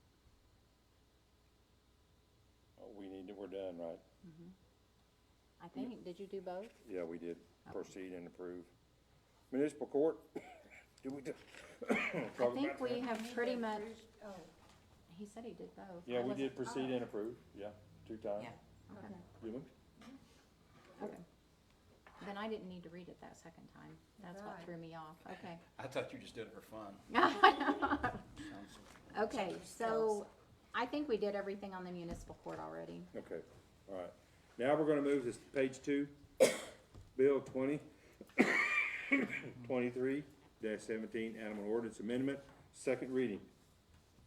Have a motion to proceed, Motion, Second. second, motion and a second. Mark? Yes. Yes. Yes. yes. Okay. Yes. Becky? An ordinance amending Bill number 98-26, creating humane conditions conditions for the protection and care of domestic animals kept and housed within the city limits of the city of Mountain Grove, Missouri. Okay. Motion to approve. Motion, Second. Webb, how you vote? yes. Yes. Yes. Yes. Yes. Yes. Okay. Bill 2023-18, peace disturbance, disorderly conduct, second reading. Motion to proceed. Motion, Second. Second by Brenda. Webb, how you vote? yes. Yes. Yes. Yes. Yes. Yes. Okay. Becky, would you read that, please? An ordinance amending chapter 26, article 3, peace disturbance, adding section 26.52, disorderly conduct. Motion to approve. Motion, Second. Motion and a second. Webb, how you vote? yes. Brenda? Yes. Yes? Yes. Yes. We're voting on the disorderly conduct? You are. Yeah, the second reading, yes. No. Yes. No. Okay, so we have 1, 2, 3, 4, 5 to 2. 5, 2, okay, all right. All right, new business. Mayoral appointment of the city clerk.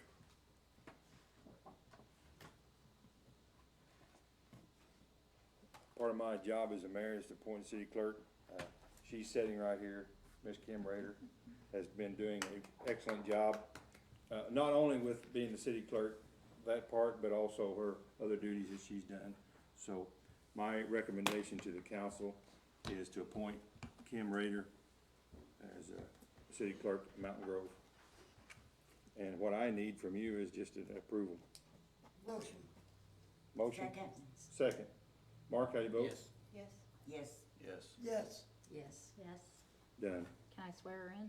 Yes, swear her in before she, Swear to God. Kim, you gotta come out front. I ain't gonna let you do that here. Okay. Take center stage.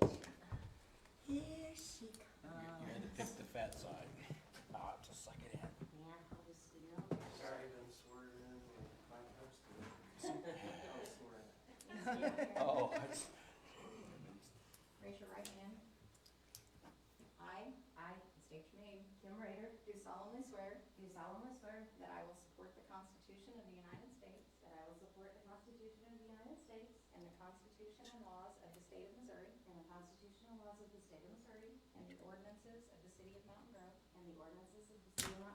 and that I will faithfully demean myself in the office of city clerk, so help me God. And now you get to do this from now on. okay, time out. Wait a Bobby, minute, we you need a two come up picture. here, we're right there. Bobby, take a picture Yes, sir. of them standing together. But thanks. Cause we want to make sure we get this in the paper. And there's another thing I wanna comment to. Just make sure you don't, So we probably want a good angle then, huh? No, Yeah. we want just from here up. Yeah, that'd be great. but don't get me in the picture. Fred, don't throw cheese. For the paper? Well, speaking of picture, do we get any pictures of the statue when they put it up? Yeah. Okay, good. It was in the paper. Okay. But what'd I say? What was so funny? I missed it, sorry. No, I just, never mind. Amanda, come on up. Thank you for letting me speak. I just wanted to talk a little bit about Foster.Connect. We've been here for just a little over a year, and the support we have gotten from the community has been tremendous.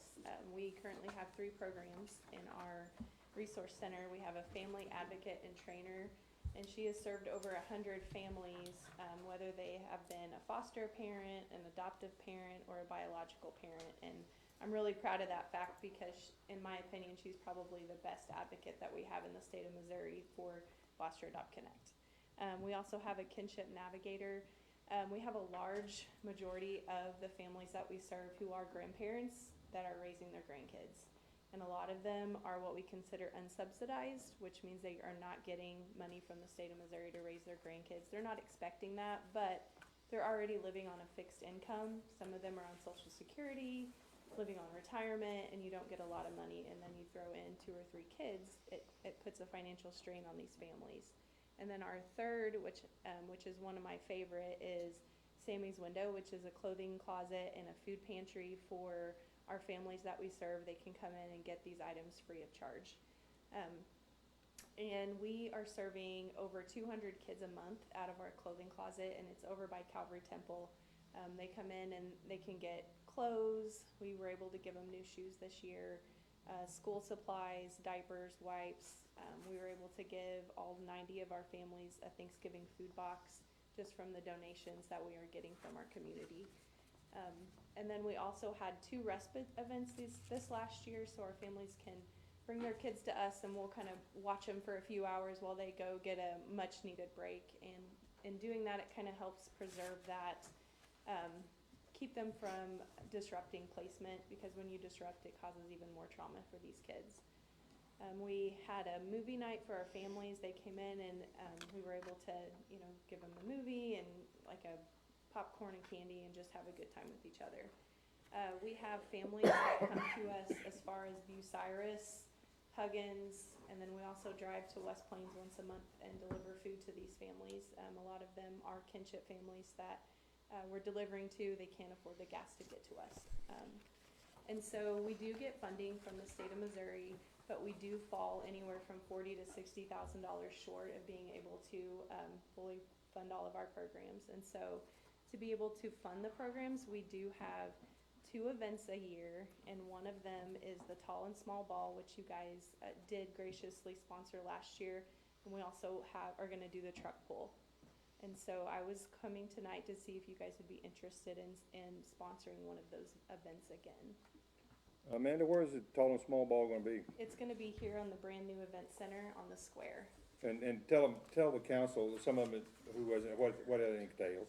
So the community will come, you can buy a ticket or sponsor a table, and there will be, last year we gave away toys for a game called Plinko. We had lots of dancing. Bobby was our DJ last year, which he did a phenomenal job. It'll be catered by Leslie's Catering. She has a background in adoption too, and so we chose her because she kind of knows our story. And then we had a instant photo booth, and then we had a guest speaker that also has sorry, I'm a little nervous, has some dealings with foster care as well. And so it's one of our events where we make money and fund our programs. What date? It is February the 24th from 5 to 8 p.m. And where's Leslie's? Is that here in town? It's actually in Kabul. I know it's not a city business, but she does do a lot of catering for people in Mountain Grove, I know. Right, I think I've heard of that, but Yeah, it's really good food. So, council, last year, you have your folders with you. Last year on the Tall and Small Ball, for the new ones, the council felt that this was something that they wanted to be participating in, and the council was presenting sponsor, which is $5,000, 2 tables of 8, recognition on social media, recognition at the event, and executive signage at the event. So that's what the council did last year. Am I correct, Becky? Yes. And the council was here because the council felt like that's something that they wanted to be a part of. So, and Make a motion, we do it again. I second. for 5,000. Yeah. Okay. Motion to second. Mark, Tammy. Yes. Becky, where are you gonna get that money out of? Admin. Put you on the spot. Admin. Okay. All right, Mark, how do you vote? Yes. Yes. Yes. Yes. Yes. Yes. Now, my question is, 2 tables of 8, so is that, That's 16 people. so We all 16, gotta okay, 8 and 8, 16, okay. Well, So- that's so- good. So, so is that for the council, or is that for people that you're having to come? That's whoever you guys choose. And if 16 people from the council and the city don't go, then you give them to somebody else? Yes. Okay, Okay. Can we sponsor someone that can afford to go? Is that Sure, kind of that's what? If you, We that's, can do whatever we want with our tickets, yeah. so, yeah, you Okay. can, we had some that did come and then some that donated and to someone else, so. Okay, now I would used to say, tell Becky, but now tell Kim. So that will be, if you wanna go, you have a ticket, you can tell her, and then, you know, and Tammy, I know there's different sponsorships here too, if someone else wants to do something, but I know you have people who would love to go who can't afford to. Yeah. Because if they just walk in, if they're adoptive family, they don't have to pay. Correct. But if So, it's, yeah. but, right, And these pictures of the kids are actually of kids that were at the ball last year, so okay. Super awesome. it was a lot of fun. I And went the- too last year. Did ya? Well, as you know, Yeah. I adopted mine, so, it's pretty dear to my heart. And is it, anybody goes to it, not just Anybody, and I think foster or that's, adopted kids? I think that was a little confusing yeah. last year. People thought it was just for foster families. This is, for me, it's to bring more awareness for foster adopt, and I'm gonna ask Judge Carter to come and speak this year, so hopefully he'll be able to come and. And it's a and speak. fundraiser. It is, I mean, it's a the- fundraiser, the it's a more, lot of fun. you know, I mean, He's a great advocate. the $5,000 will help go a long way on doing Absolutely. things. And if anybody wants to do some things too, just to contact you or contact Kim. Kim is be the liaison to kind of help. Hit it, girl, yeah. Yeah. So, you know, Yeah. okay, Thank you so much. you're welcome. We could And- get and- Bobby Thank J you in. for what you do. Thank you. Amanda, when's the truck pull? Spring? It's August 24th, and it's here at the Tri-County Fair. All right, of 2024. Yes, And you can sit on my patio and listen to them. yes, But we prefer you buy tickets, yes. right? All right.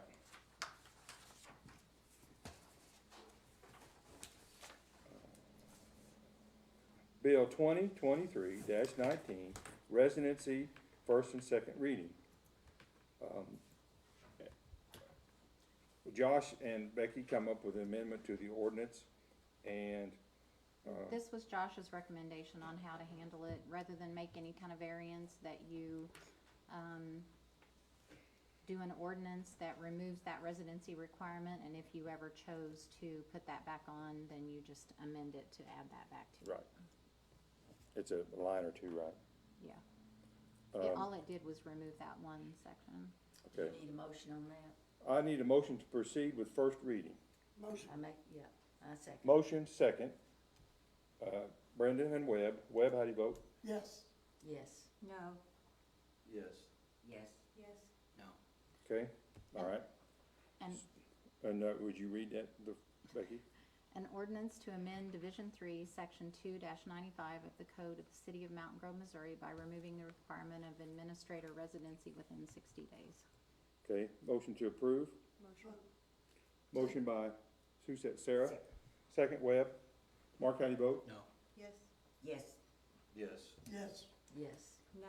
Okay. All right, that was the first one. Now the second one, motion to proceed. Motion. Motion by Webb, Second. second by Brenda. Would you read it, Becky? You're gonna have them vote first? Oh, I'm sorry. Mark? No. Yes. Yes. Yes. Yes. Yes. No. Okay, An ordinance to amend Division 3, Section 2-95 of the Code of the City of Mountain Grove, Missouri by removing the requirement of administrator residency within 60 days. motion to approve. Motion. Second. Webb, Sarah, Mark? No. Yes. Yes. Yes. Yes. Yes. No. Okay. So 5-2 to pass both one, first and second reading, okay? Meter charges, Randy? Next time Randy's gonna want me to have him first on the agenda. Yeah, it's past my bedtime. I know. When I I've been go- looking back there to see if you were sleeping. When I go by at 8 o'clock, it's like, boy, man, I wonder if Randy's still up. It's 8 o'clock. Last night, it's like, boy, every light in the house is off. Time to go to bed. If you guys will look at this, did I attach this to your agenda? I think I Yes. did. Copy, Okay. yeah. Oh. Come on, computer, wake up. And I apologize, I don't write the best in the world, it is my writing. Well, maybe if you stayed up later. There you I go. know.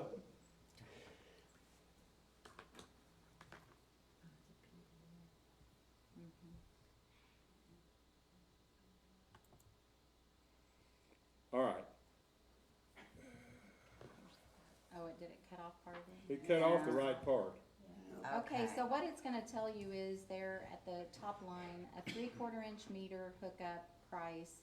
The prices that we're telling you on this sheet is what it costs us for the meters. This is water meters. Material only. Material only, that's not including labor to put any of it in. This is material only. So for a residential and commercial meter, our cost is $560. That's just a normal commercial. Like we have at our house. Yeah. Right. Then if, like a duplex that would require a 1 inch, that would have more flow, the cost to us is $898. And then if somebody has a high flow business like Mountain Grove Apartments, motels, pools, stuff like that, they would require a 2 inch, and that cost for us is $4,151.43. That's our cost. So, Randy, why don't you talk to him? I mean, so Basically- what's been happening over the last Couple, 3 years, we've been doing it for nothing. No Tim, charge. so in our ordinance, it says that we would charge that people would have to come in and pay a fee to get a meter. And, that's what we were trying to find, the most current fee schedule, because in our ordinances, it just refers to a fee schedule. Randy, what do you think the last fee was? I thought it was started at the 3/4 meters, 400, a little over $400. That's where I thought it started.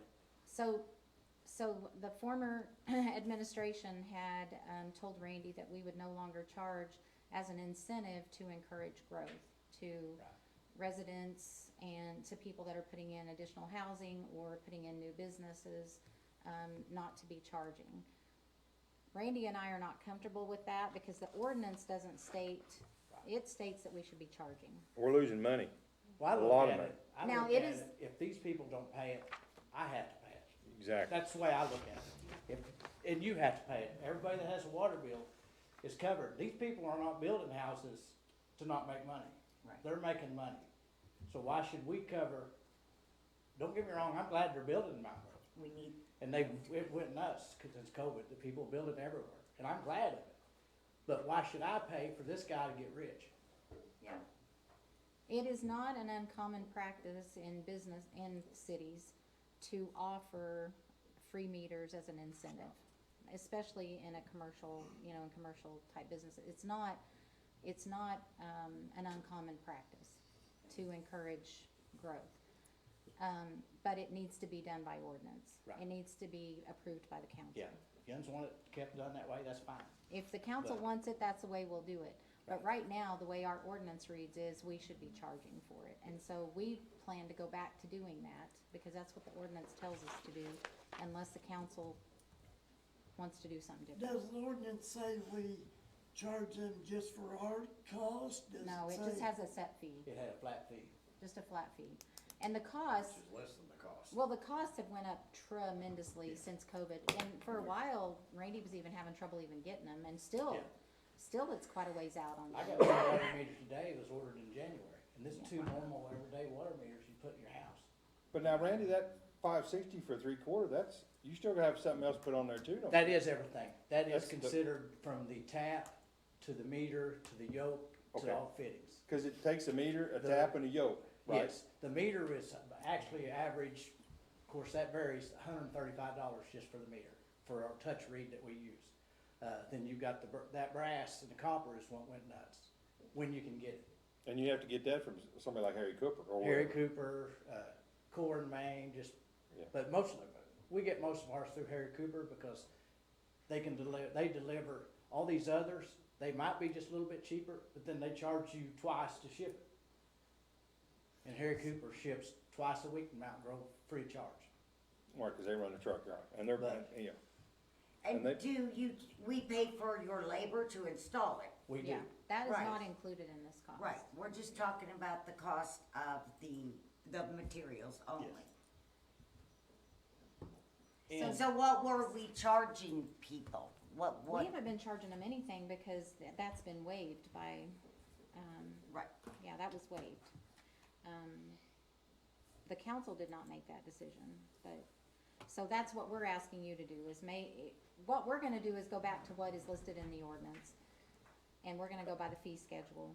Updated what it And if you costs. wanna update the fee schedule, but Right, what it actually If you costs. guys want to waive it, that's just, it needs to be a council decision, that's what I'm asking you to do. Either agree to go ahead and do what we're doing, or that we're gonna stick with the ordinance the way it is, or change the ordinance.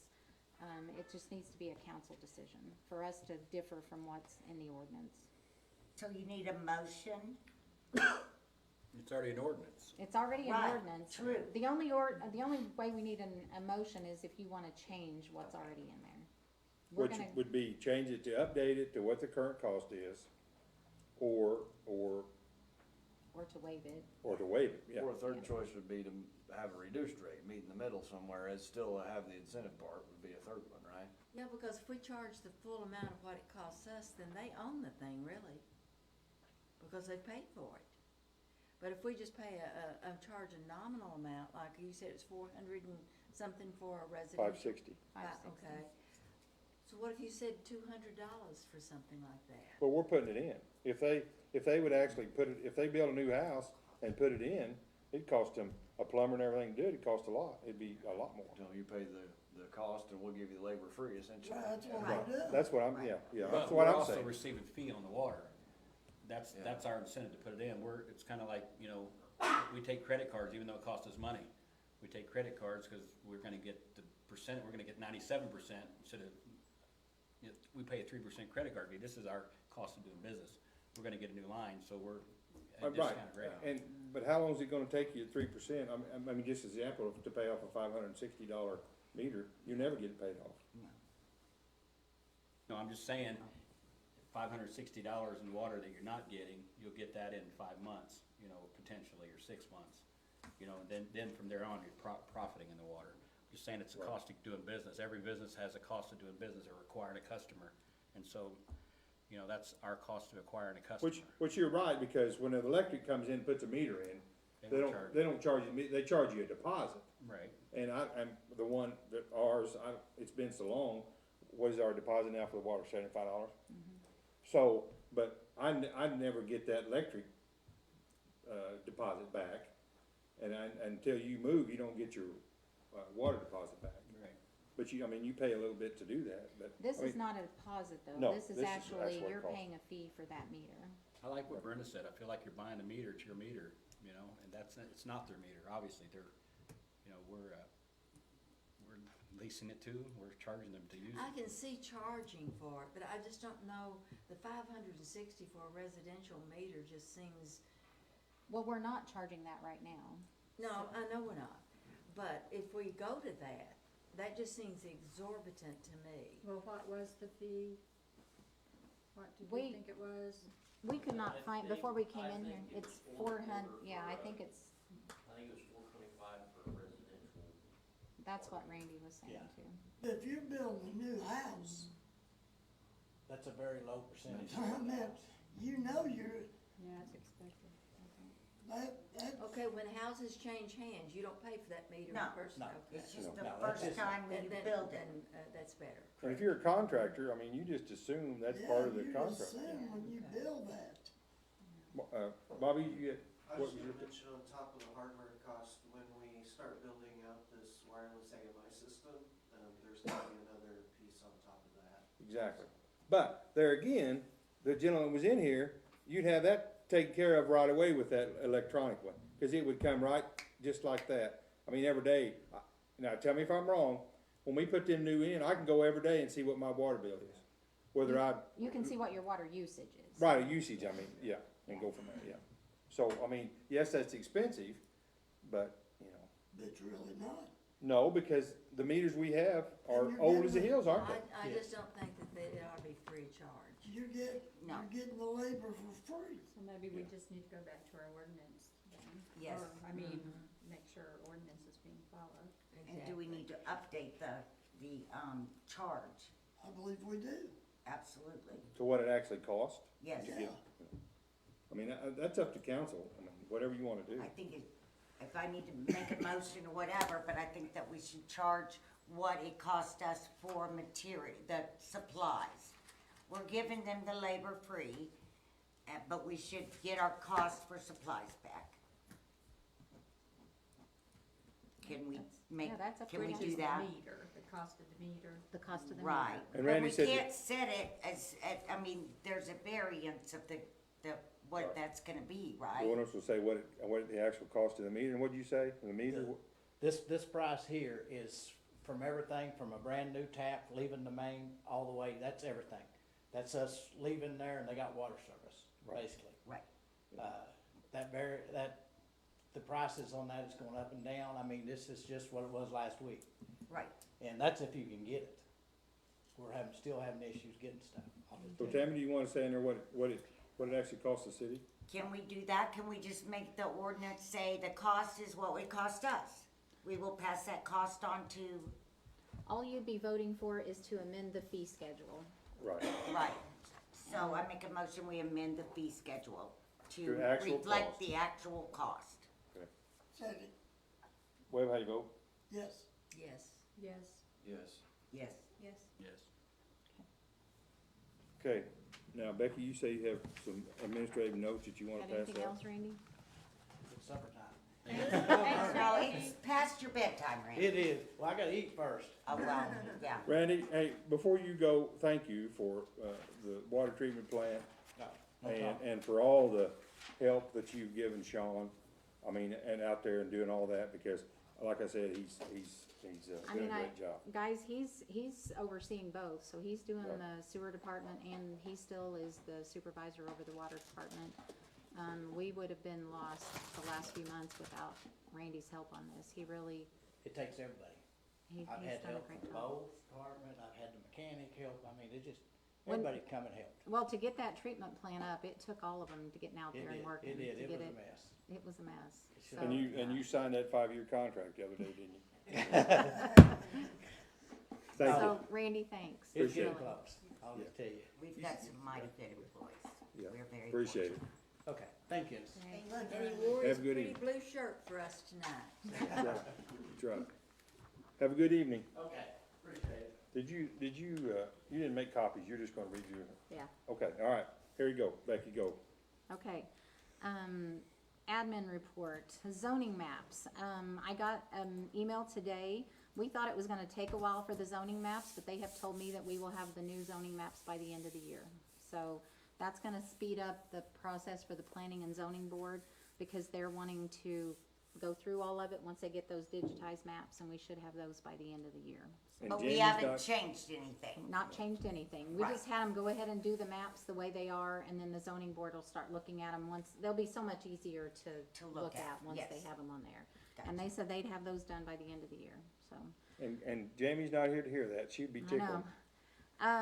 I met with MoDOT, Bo's met with them, and so has, Randy and Fred. We've all met with them on different things.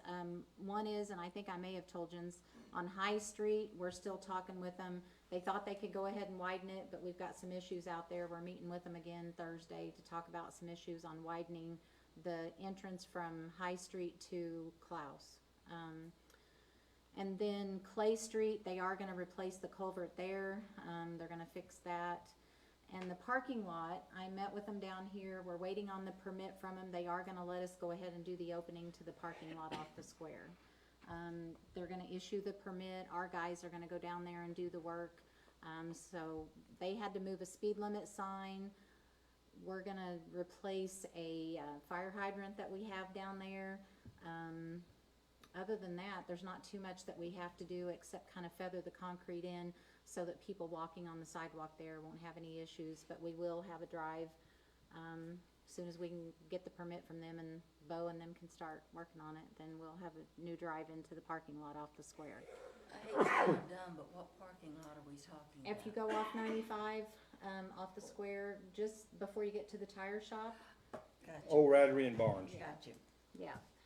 So that's gonna give a lot of extra parking for events that are on the square, and they'll have an entrance from that side. So they didn't have, once we met with him, he didn't really have any issues at all with us doing that. While he was here, we talked to him about the square rehab and the need to widen the sidewalks around the outside of the square. And we didn't know if they would let us do that, but he didn't have any issues with that either, because those really need to be widened when we change that concrete. And he said that was fine, because since the square's one way, there's plenty of room, there's plenty of, so he didn't have any issues with that, so we're gonna try to incorporate that into the plan for the square rehab.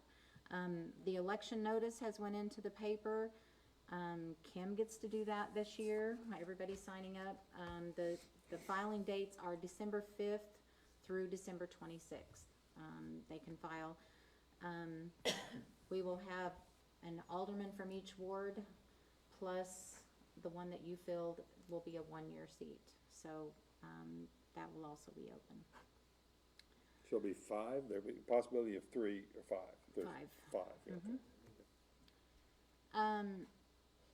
I would like to set a date for a strategic planning session for the council for January. So you guys can kind of be thinking about it. We'll set it at the December meeting. I'd like for us to meet in January and start that process before I start the budget process, so that we can kind of have that plan in place before I start the budget process. So, kind of be looking at your calendars, and let's come up with a date in January that we can have an extra planning session aside from council meeting. So we can just come in and do the planning session before we start. I'm gonna meet with my supervisors before then, so that I can get some information from them that they would like for us to look at. I would like for the council to consider appointing a citizen advisory committee. Normally, I looked it up, normally those people are appointed by the mayor and the council approves it. I don't know if you want to create a process that people would want to apply to, fill out an application, if you want to have a committee that goes through those and recommends. It generally consists of 4 to 5 people, and it might be a good way, because we hear a lot of times about our business community. Most of the business owners don't live in town. Right. But they would definitely like to have some input sometimes in decisions that are made, or maybe some strategic planning that we might do, or what the future might be for the city. So that might be a good way to incorporate some of those people into some of the decision-making process. So, we can talk more about it. I'd like to put it on the agenda for the next meeting about how you guys would like to do that, and maybe form that committee to kind of help us through the planning process. We have started a process. I'm gonna ask for Bobby's help on some of this, is to develop a database for all of our local contractors. It's one thing to say that we'll put it out on Facebook and we'll put it in the paper when we have a job that we want to get people to bid on, but it would be good if we could develop a database so that when we have a job, even if it's not something they specialize in, that we can send something out electronically to all contractors and say, this is the job we're bidding on right now. It may not be their specialty, but at least if we have that database set up, they'll get notified. Because not everybody watches the paper, not everybody has Facebook. We need to develop a better way of making sure that our local contractors get an opportunity to bid on anything that we have. So we're gonna work on that. And then we already kind of talked about the city attorney and the prosecutor. Now that we've talked to Josh tonight about that, and we kind of know where our court stands, we'll be putting the bids out for that. And we will be putting the bids out now that Bobby's kind of helped me with some guidelines for our position that he'll be bidding on. And so you'll be seeing that information come out in the next few days. Becky, would the city attorney have to live in the city limits? Mm-mm. Okay. Because that would severely limit what we could do. No. No. And that's kind of it. I think we've covered everything else as agenda items. Do you guys prefer getting an admin report in writing? Do you prefer talking about it openly in the meeting like I'm doing tonight? What do you guys prefer going forward? I prefer, if it's an agenda, if it's something I think you need to take action on, I'm gonna put it on the agenda. So most of the stuff I would cover in my admin report would be more discussion items. But I'll do it however you guys prefer. I think if you put it in here, and then if someone reads it, like when they get it, and if they have a question, they can call you to kind of get their answer. So, since it takes us a while to I kinda like it like she did it tonight, and that way the public can hear everything too, and Right. we can still ask questions at the meeting. But, That's I mean, they can get this, I mean, this is all public knowledge. But you put it on the agenda, so we know, I kinda like to know what's gonna be talked about. If I wanna Okay. drive by and look at a property or something, I can, Sure. if we're gonna talk about something. Because, I mean, Right. you can get this agenda, I mean, and Yeah, I'm all just it's on saying, there. it's usually been that we have an idea what you're gonna talk about, and Right. if there's an That's address, we fine, can drive yeah, by I and can look. do it yeah. either way, yeah, I'm fine with that. And then we can discuss it too. Yeah, as long as we discuss it, Yeah, that's fine. each item, yeah. Well, I mean, a lot of times it's information, right, Becky? Yeah, If there's I mean, questions most of about- it, if it's something we need to take action on, it's probably gonna be on the agenda Right. as an action item. So that being said, does anyone have anything else, or we have a motion to adjourn? Motion. We're gonna Do pay we the need bills. to pay the bills? Yeah, we need to pay the bills. Oh, I didn't see that on here, sorry. Especially payroll. All right, Don't forget, Bob. Anybody here care for payroll? have a motion to pay the bills? Motion. Second? All in favor? Aye. All opposed? Webb, Motion to adjourn. Brenda,